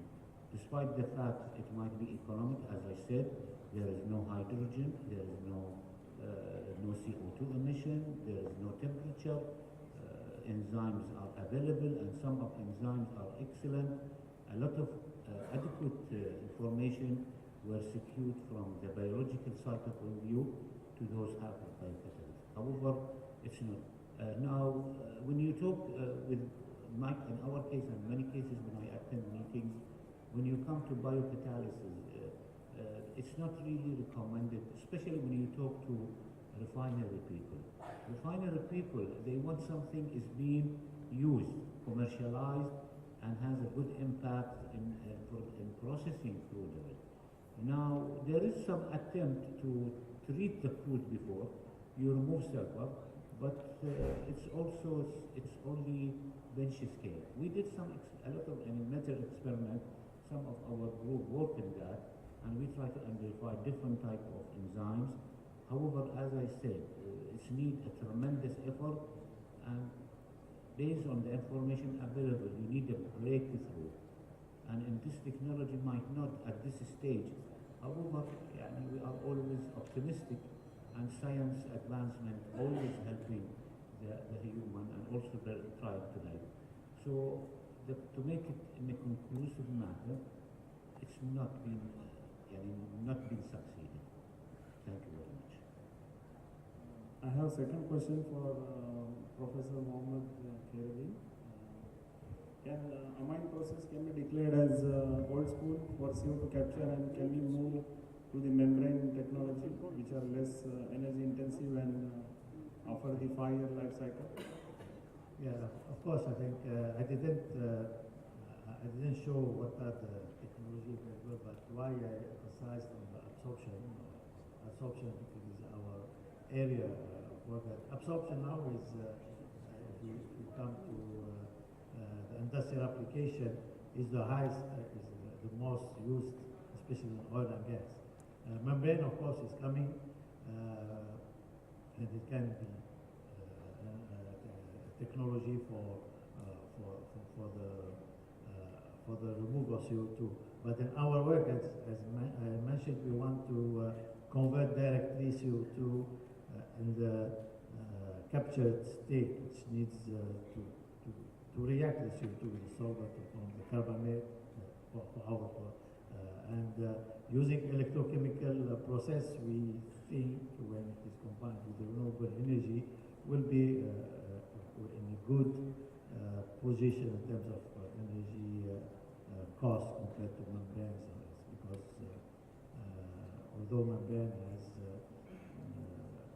in the gas phase, but if you look at the liquid membranes, they need pumps, and it is more expensive, because we did some study looking at utilization of membrane in water treatment in the last scale. This is an industrial plant in Malaysia, where we have two treatment plants. One uses the conventional processes, and one using membrane.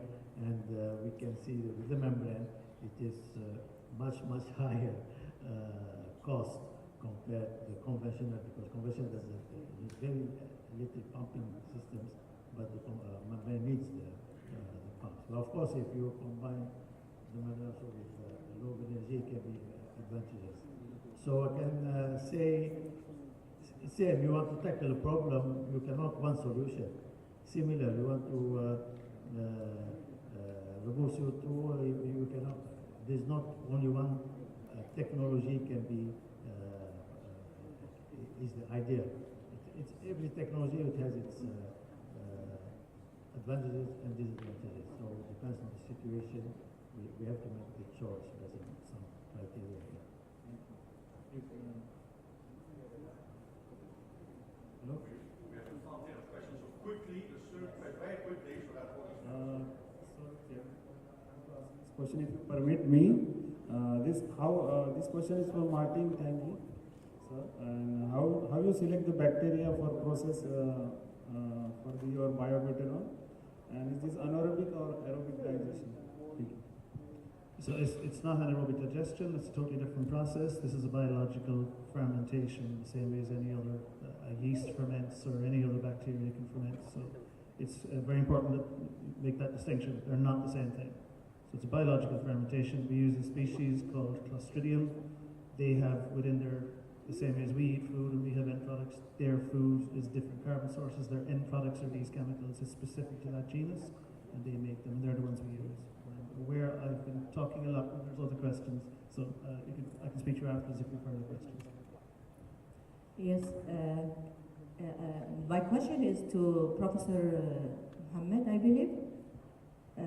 You know that everybody is interested in the research related to the carbon capturing and sequestration and utilization. Of course, we have a lot of research going on worldwide. But my concern here, if you can give us an insight or some elaboration on the storage of the CO2. We've been hearing that after some time, when we don't have any process for utilization of that CO2, it will probably create another problem. So can you a little bit enrich our information, please? I agree with you because although storage is one of the currently, there are some plants where you have the storage of CO2 in the ground, and you are right. We don't know the long-term effect. Similar when we developed the plastic was what we call the miracle material at the time. But the long term, it didn't predict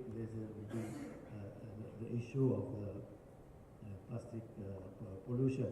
So I agree with you that that's why in my presentation, although sometimes I put CCUS, but I prefer CCU more. But utilization, there are now, I think the most known utilization of CO2 is the EOR, enhanced oil recovery.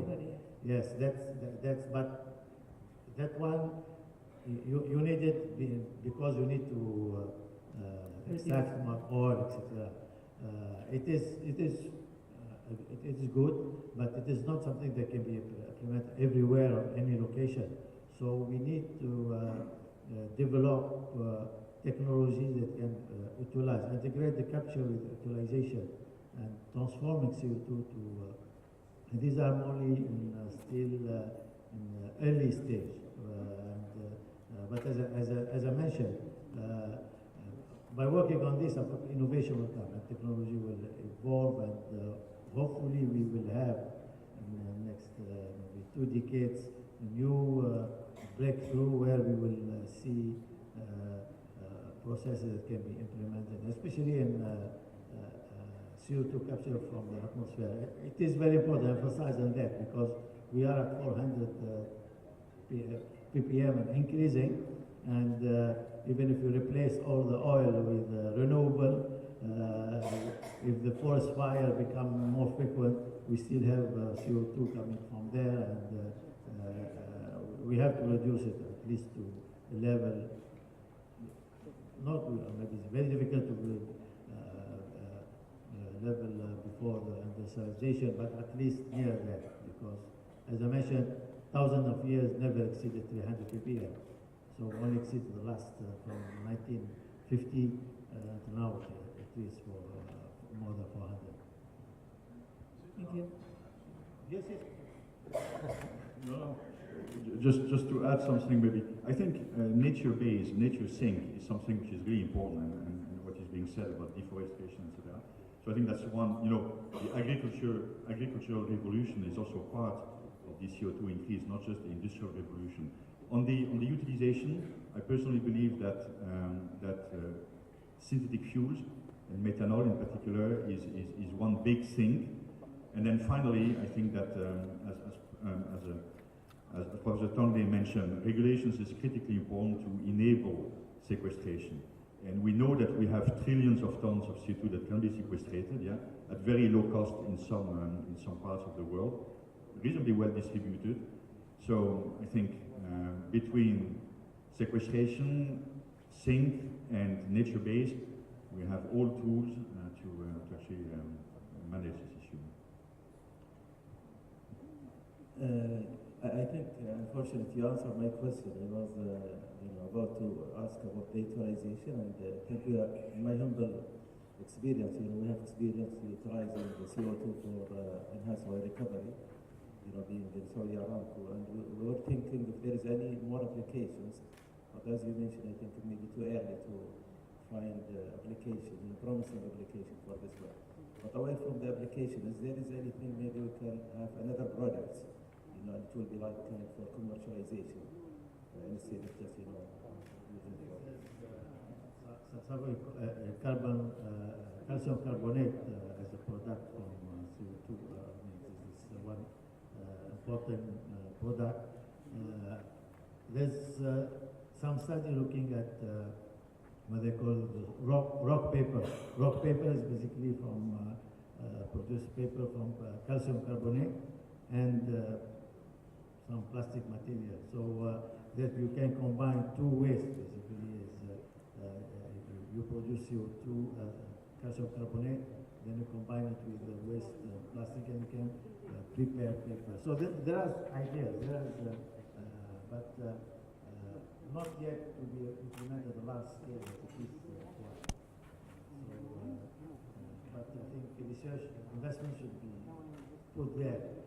But without investment, without research, we can stop. If we stop researching on membranes because it was expensive 20 years ago, so we don't have the membrane technology until now, so much developed and affordable.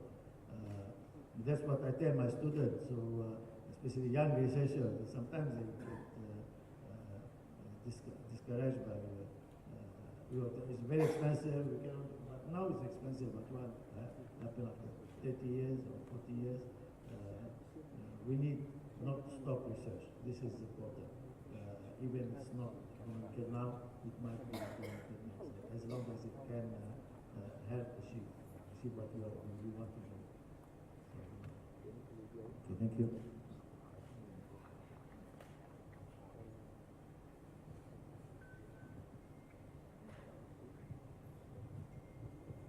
My question regarding biofuels and my question regarding biofuels and renewable energies. So we all know that crude and natural gas won't be here forever. So there were a lot of articles. We have to use it wisely for pharmaceutical industries like that. As a solution, so we are talking about renewable energies and especially biofuels for last 2 decades. But currently, if the Russia closed the valve of natural gas to Europe, so all countries are in panic. Even this is status for Western world. They have a lot of options for alternate energies. So I couldn't think if the same scenario to highly populated countries, they don't have any other sources. So my question is, where we are lagging, either the feasibility of alternate energies or the implementation or the utilization issues. So this is my question.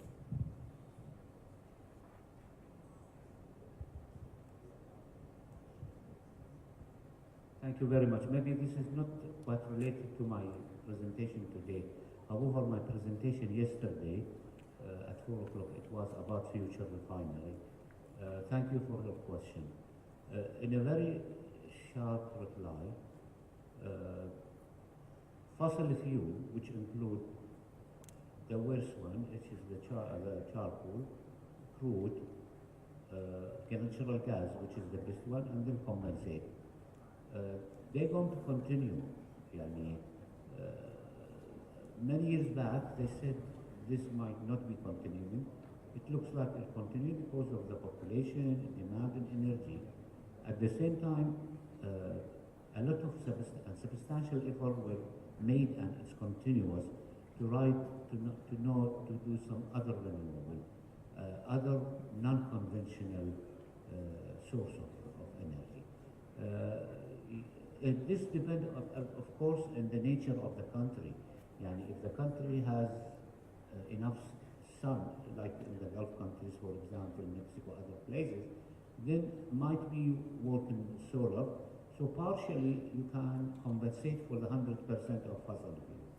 However, I think solar maybe in the last 30 years advanced a lot, but still the capital cost is highly taking part of the process itself.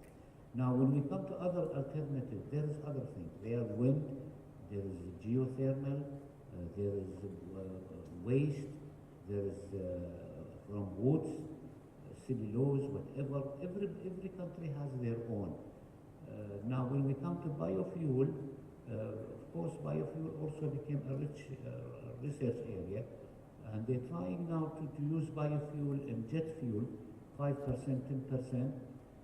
It's getting more restricted and is demanded by European, for example.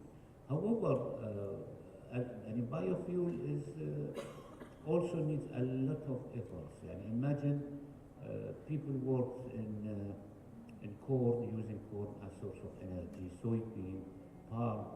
Imagine if they're going to use all this worldwide, then who's going to live to enjoy the beautiful green life? They're going to starve. So I can say fossil fuel as a conventional, it will continue, and how much part of it will come from other renewable alternative will go, unless you have a breakthrough. At the end of the day, you need minimum $1 per kilowatt or something like that. Now, till now, I think the energy coming from crude or whatever I mentioned is much cheaper. But this will continue. So after 50 years, are we going to be dependency on crude and fossil fuel continue? In my point of view, yes, it will continue till they came, as I said, a breakthrough. Thank you very much. Yeah, so just to follow on that, I think oil has been and continues to be a rather miraculous resource to the planet, and I do not believe it will be replaced. Certainly won't be replaced overnight, but it won't be replaced by a like-for-like substitution. That's not going to happen, as you can say. So the notion that one thing is going to suddenly be the direct and single and lone competitor to oil, I believe, is fundamentally flawed. We will only survive if we view this from a global perspective, and what's true in one country is not going to be true in another country. The resources that are, how many countries have oil, for example? Most countries don't have oil. We're dependent on a handful of countries around the world to supply oil for everybody on the planet. That's not going to happen again. Some countries will have the equivalent of oil. It could be wind, it could be solar. Even biofuel isn't a single thing, and it's not made from home resource. There's ethanol, diesel, butanol, hydrogen is coming out. There's lots of different biological forms of fuel that can be made. And it goes well beyond fuel and energy as well. As I said, we're dependent on all sorts of chemicals in our daily lives to continue on as we want to live. Some of these we absolutely need. Medicines and things like this are dependent on chemicals to make them. Some we've just become so accustomed to. I like my mobile phone. The screen and all the bits and that need chemicals to make them. I'd like to continue to be able to use it. So it's about using the natural resources. In our case, we turned to the whiskey industry in Scotland because it's one of the biggest biological industries there. That's not true in other countries. But they have other biological resources that they can use. And that's kind of the way we need to approach this. And one of the things that sort of gets me annoyed is when people come in and they take new, sustainable, renewable technologies, whether it's energy or chemicals or whatever, and they seem to think that they're competing against each other. Mine is better than yours. It doesn't matter. We need them all. It's about adding them together, not saying, well, if we don't replace oil with something else, unless aliens land on the planet and give us a brand new form of energy we've never heard of. We need all of these things to work together all over the world. And we still need oil until we get to that point. Yeah, I think it came to my mind this fossil fuel is not bad. I know, and all we know in the last 100 years when refinery evolved, crude was used. Now, advancement in technology, advancement in characterization of different type of crude, different type of product, will end up to better understand, to make a lot of assessment in order to have zero emission of carbon dioxide. At the same time, we have to keep in mind, many countries, I think for example in Canada, when they CO2 is coming out of refineries or different sources, as they do the CO2 sequestration, and they use it for enhanced oil recovery. So if we have a complete cycle, in this case, a fossil fuel, it's need fine-tuning, and we can have better technology, and it's abundant. There is in different countries still they have it's abundant, and I think what we are having in the last couple of months, I'm not a politician, is indicating what's going there. I think China and some other places, they get back to charcoal again. And there was something came to me, I think from Europe, they are trying to go back to use woods and from forest to prepare themselves for winter. So we might back to the old human being, I don't know. But fossil fuel is good, and there is a lot of advancement. Thank you. Maybe the last question. Yes, I have a question for Dr. Haider. Question for Dr. Haider. Maybe Okay. somebody else as well, because I have plenty of coffee. Very quickly then. Okay. Or ladies. That's a very good. Okay. Sorry. I have the mic. I can ask, if you allow me to ask very quick question for the old professors. It's not a technical question. I think many people ask many questions.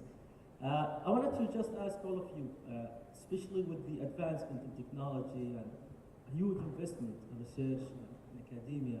So my question to each professor here, I want to ask about the failure rate in chemistry, like to bring a new idea in chemistry to the commercialization. So I know the figure in medicine or in the pharmaceutical, like the failure rate about 99.9%. So for the chemistry, really, I don't know the number, but I would like to hear it from the professor. If you have it, if you don't know the number, so at least we can estimate the number.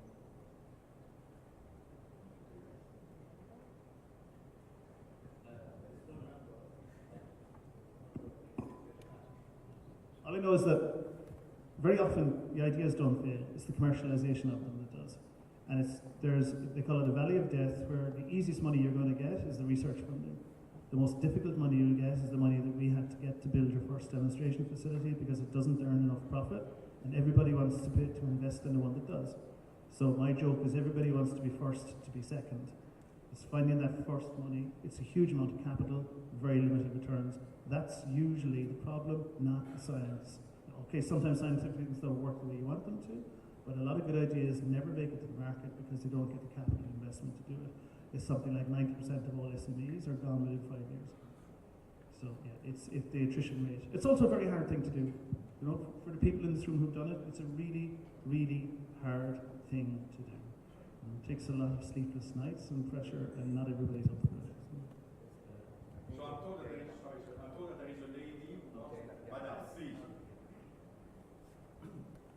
Shall I? Yeah, I can add, if you allow me. If I understood your question correctly, how chemistry can help? I indicated when you come to diesel hydrotreating, we cannot do anything for chemistry because there is a thermodynamic limitation and there is a dependency on temperature and pressure. However, when we come to the catalyst side, I think substantial improvement were made in the last 30, 40 years to design a good catalyst, and still this is going, maybe well established. However, having a new generation of catalysts and understanding the chemistry for motors, I think this is by itself is a lot of R&D, and you need, it's continuous. There's a lot of catalyst suppliers around, and they have, till now, they have a new generation, and they are trying to sell it to the refinery. If I'm talking about the conventional way, when we come to the non-conventional way, of course, adsorbent, silica gel, carbon as an adsorbent, other things, you still around can play with their surface area, to add something to it. So chemistry is always there. Chemistry, I think enzymes also have their own reaction. Why we cannot go to the larger scale? Maybe the enzymes, when you go larger scale, they are not able because of the activation energy. So all this it's very enjoyable, very nice, very enjoyable. We need to. We come to the lady, not just to the next panel. So to the lady, please. Hello, hi. Well, talk about women empowerment. I have to ask a question. We can't remain silent since you asked for a question from a lady. I guess I have two questions. One question is related to organic synthesis, Professor Hua. I saw that there was work related to directed evolution in terms of using it in organic synthesis, especially for increasing different functional groups in aromatic compounds. So what do you think about that work? Okay, this is a good question about organic synthesis and through reactions to make all kinds of compounds you like to have. The question is, when you make the compounds, the process may be very complicated, although the products are useful. Well, petroleum chemistry provides the raw material. It's a pity if we burn them out just to get the energy. Then how do we convert those natural materials to the specific targets? For example, drug would be one of the fine chemicals. The conversion requires a lot of works. If we do the synthesis step by step, it will be very tedious, and also the waste will be huge. Therefore, our group designed the domino reaction along with many other groups. That means the product of first reaction will be the starting material of the second reaction. The product of the second reaction will be the starting material of the third reaction, etc. But those reactions didn't come free, okay? It requires a lot of design. There are 4 steps to end with the new domino reactions. First is you have to have deliberate design. Although the outcome is easy to run reactions in one single flash to accomplish the 4 or 5 reactions, but you have really designed it. Second is the design. Want to be successful, then you must have experience. You know those reactions well. Third, we need luck. You expect that everything is reasonable to work out, but if it doesn't help anything. So the reaction has to be feasible, that needs luck. The fourth, we cannot do that in the office only. We need the talent, students, postdocs, and the new blocks to work on those reactions. So after those work out, then people use that reaction. It'll be very simple. So we can convert the natural products to the products efficiently and end with the fine chemicals. That's my suggestion. Thank you. And my second question is to Professor Stanley. I work on fuels quality and specification, and I know that ethanol tends to be more viscous compared to, for example, gasoline. So are there long-term impacts on engines in terms of performance? And then biofuels are known to be less stable compared to gasoline, and they have more microbial activity. So in terms of long storage stability, how does that compare to gasolines? Yeah, so again, I'm not going to take credit for things I didn't do. So this was all worked out in 2006 when David Rainey drove his car across the States. BP were the first to get involved, and they realized that this could be a new fuel. So they formed a joint venture with the chemical company DuPont, who are one of the biggest traders of butanol, and together this company, Butamax, they did all the road testing, the engine warranties, everything. They came up with their preferred blend because BP still wanted to keep some of the gasoline in the cars. So it's 15% or 16% Europe or America, it's different. And at that point in time, there's no drop in engine rating or anything like that. It performs okay. As regards storage, butanol, the things that causes problems with, say, diesel and stuff like that is you get microbial contamination. So butanol is actually a very good preservative. It's quite toxic to bacteria and indeed to us. So it kind of preserves itself as it goes forward. And I'll wait on those to bring this to the market, because ultimately it's up to things like them. But good question. So I think we have one last question, I think. Yeah, thank you very much, Jess, for your informative participation in this conference. Taking into consideration that, the old say by Andy Barker that success can beget success. At this moment of time, after a lengthy marathon of organizing GCA conference, be it starting from planning, developing technical program, and executing, I'd like, just from each individual to share with us his views when it comes to what success factors from your point of view, and what areas for improvement that will help us to play a pivotal role for the future organizers to improve the way of conducting business. Thank you.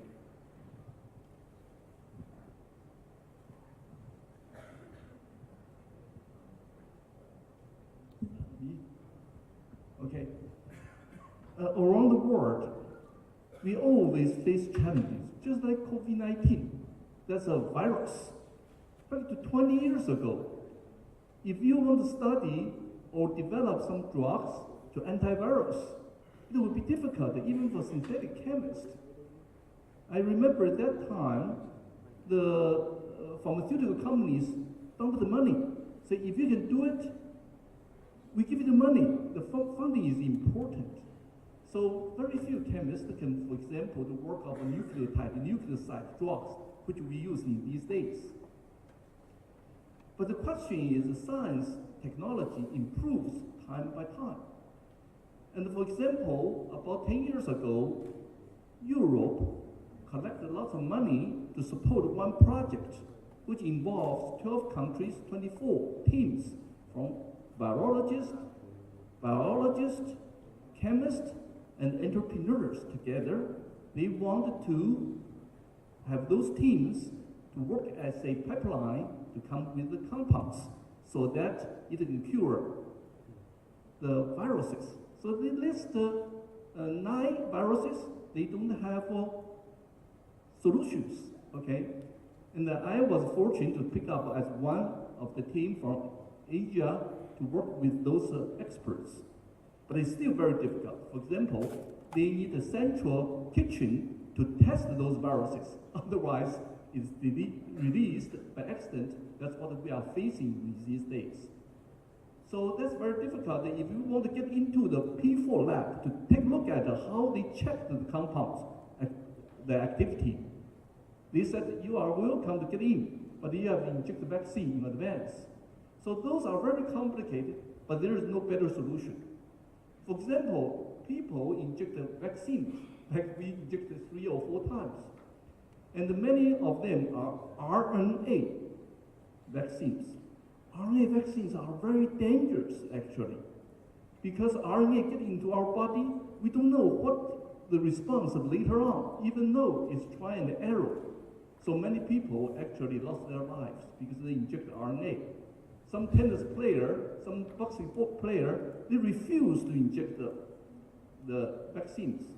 They have reasons, but it requires lots of efforts to work together to advance the science.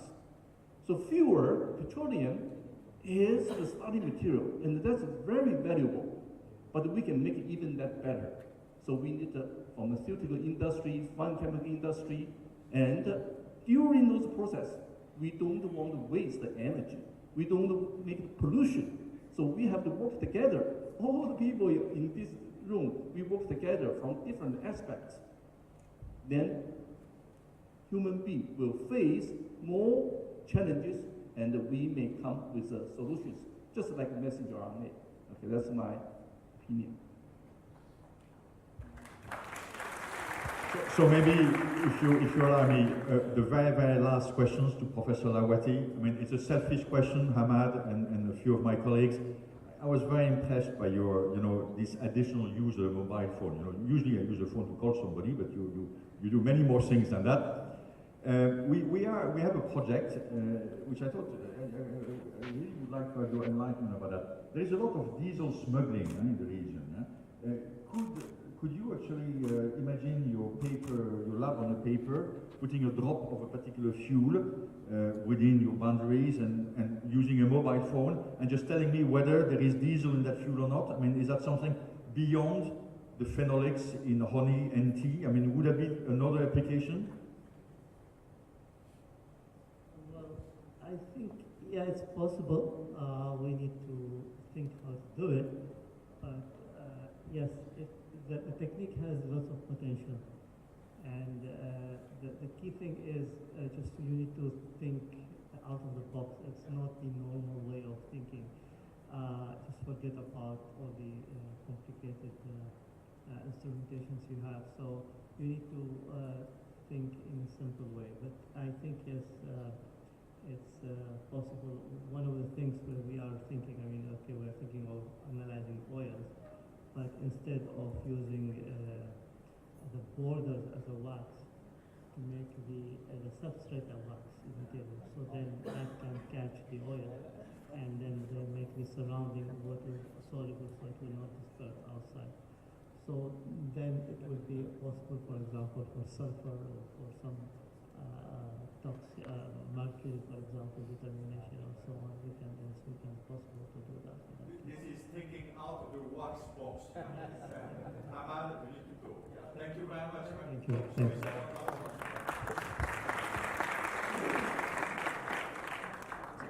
Can I go back and address your question? I think you were asking to comment on the conference, was what you were doing. So I'd like to take the opportunity to come to the conference.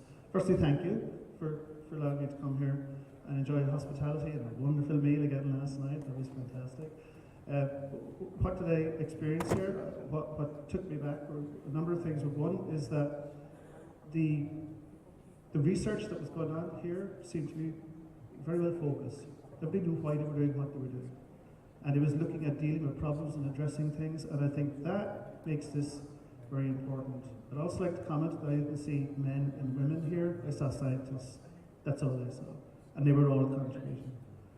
How could the next committee come along and improve on this? I would involve the media. I would let everybody else know what you've achieved here. Tell everybody, bring them, invite them to hear what you're doing and why you're doing it. And other than that, I think it was fantastic, and thank you all.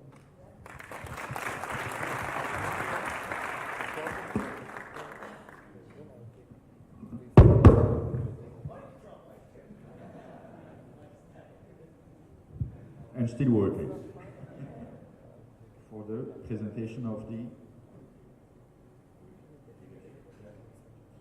So with that, we conclude this session, and before we wrap it, we want to, as a token of appreciation from the organizing committee, we want to present to you some award and trophy.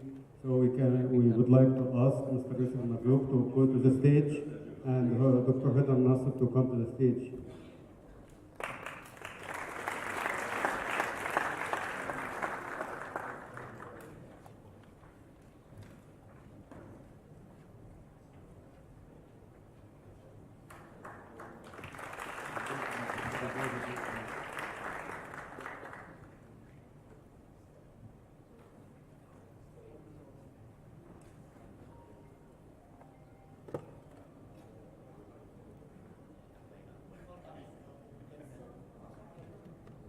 دكتور عبد العظيم معرفي.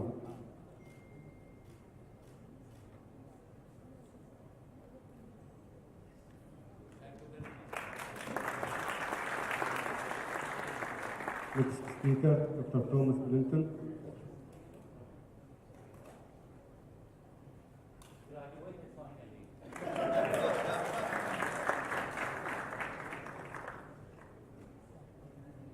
Dr. Thomas.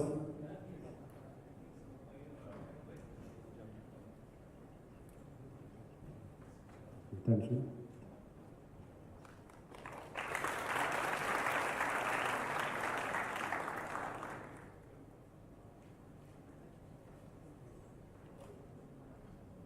Professor Royal, view.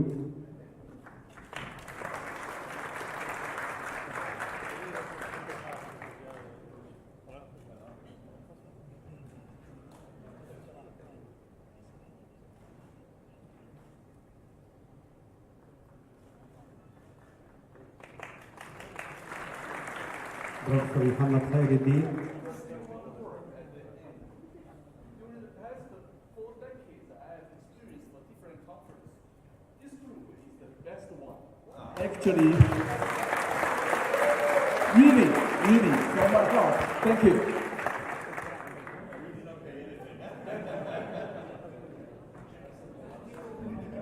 Professor Muhammad Khairuddin.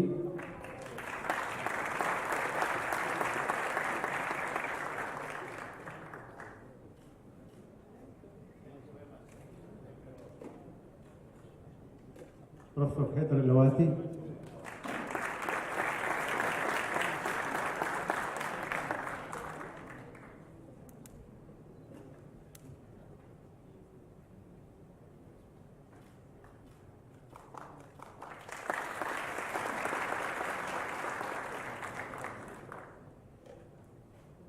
Thank you very much, respected speaker.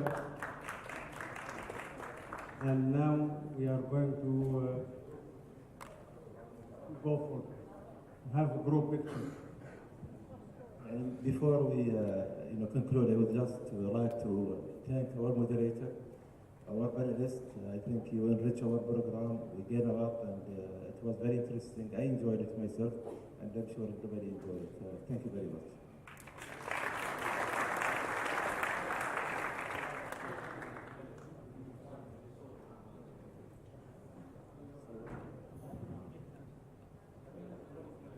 Yes, please, you can stand up to have a group photo.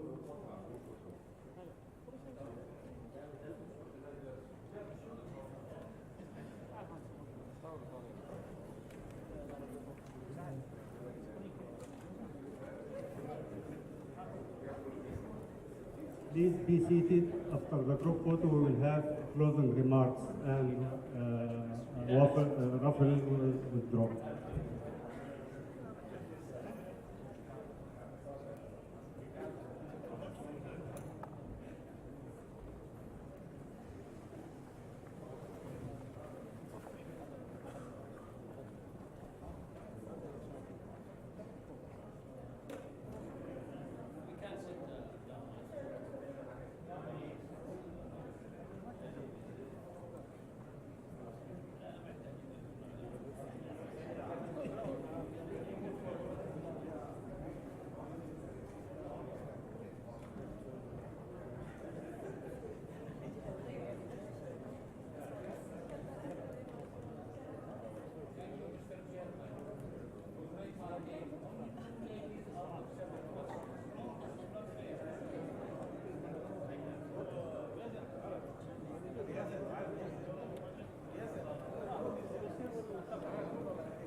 My friend, why it is like this? Screen, just the screen.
are going to start now raffle draw for 3 winners. So please keep your number and we'll see who's going to have the lucky guy today. Okay. The first one.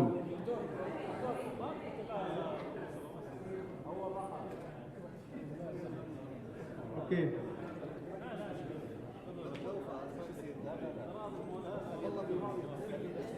طيب.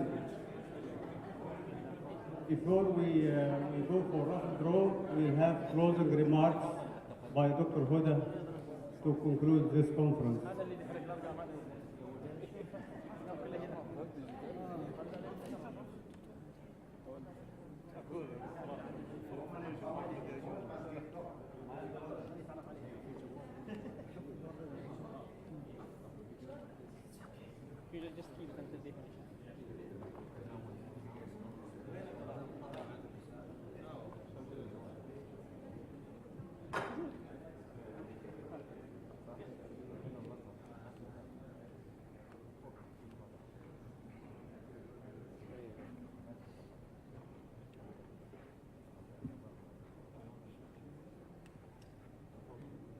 Assalamu alaikum. Mr. Yusuf Al-Marzouk, GCA 2022 Chairman, Dr. Suhail Al-Shimri, GCA, the Chairman of Advisory Committee, dears the organizing committee members, ladies and gentlemen, we are now celebrating our unique GCA 2022 conference. As an organizing committee, we have set ourselves up for success since 2019, despite the obstacles of the COVID crisis. We shared the ambition to do more and to do better. Now, on behalf of the organizing committee, I'm honored to endorse the most valuable aspects of the GCA 2022. The total number of registration is about 500, distributed among 16 keynote speakers from 12 countries, 85 oral presentation, 60 poster presentation, 71 pre-conference courses participants, and about 300 delegates. All participated in covering the wide range of scientific program at the conference, including a workshop on empowering women in science. In addition, we aim to enrich our scientific program with competitive activities such as Omar Yadi awards 3 best young scientists, and it was from KAUST, Imam Abdulrahman, and KFU PM universities. Best oral presentation, and it was from Saudi Arabia. Best poster presentation, and it was from Sultanate of Oman. Best 3 chemical competition for undergraduate studies, and it was from KF, UPM, and Imam Abdulrahman and Jof universities. Recognition of a 3 ISEP student winner. Recognition for Dr. Najla Al-Raddadi as one of the top 2% scientists at Stanford University. Throughout the conference, we worked with 29 exhibitors representing national and international companies. Now, I hope that all of you will leave the conference with a reflection on insightful discussion and share your experience with the other. Finally, I would like to thank Kingdom of Bahrain and Dr. Mohammed bin Mubarak bin Dena, the Minister of Oil and Environment and Special Envoy for Climate Affairs, for hosting this important event. My sincere appreciation goes to the conference chairman, Mr. Yusuf Al-Marzouk, and to the true heroes of the GCA 22 who deserve our prize, Dr. Suhail Al-Shimri. Grateful thanks to my colleague in the organizing committee and our sponsorship who built the conference success. I would also like to take this opportunity to express my gratitude to all volunteers and participants. Congratulations, everyone. And now we hope to see you at one of our next conferences. Thank you very much.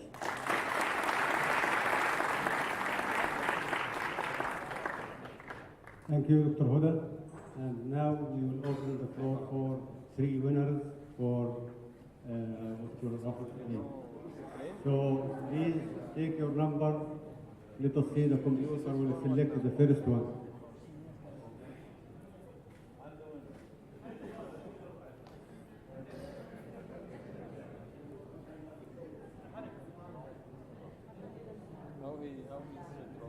Technology.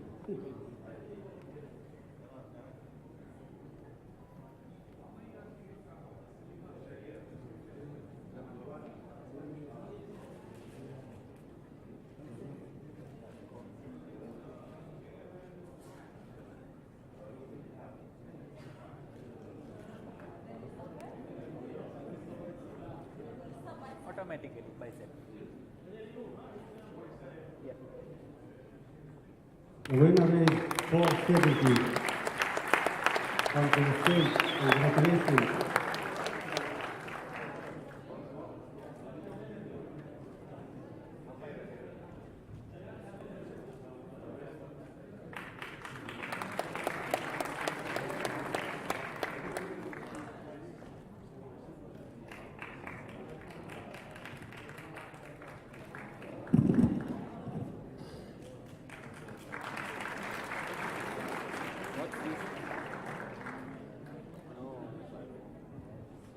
Let us see who is the second winner.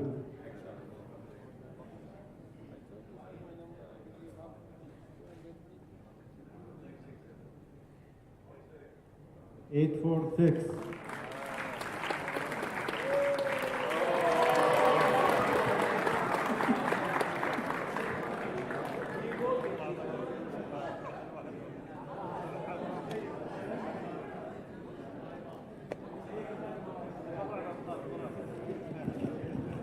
The problem is the number is not for me, by the way. It's for, this for a colleague.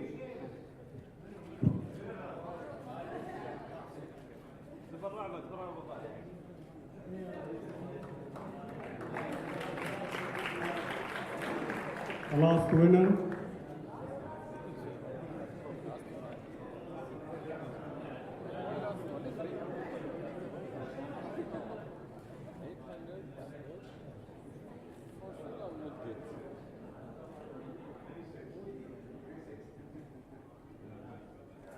Four, 3, 5.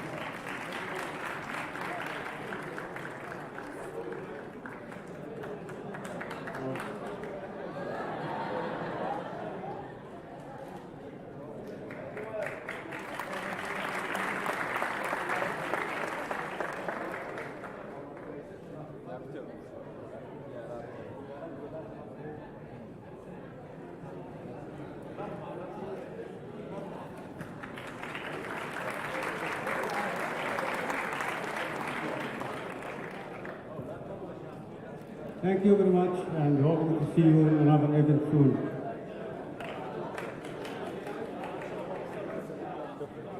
There will be a lunch now in the basement, so please go and enjoy your lunch.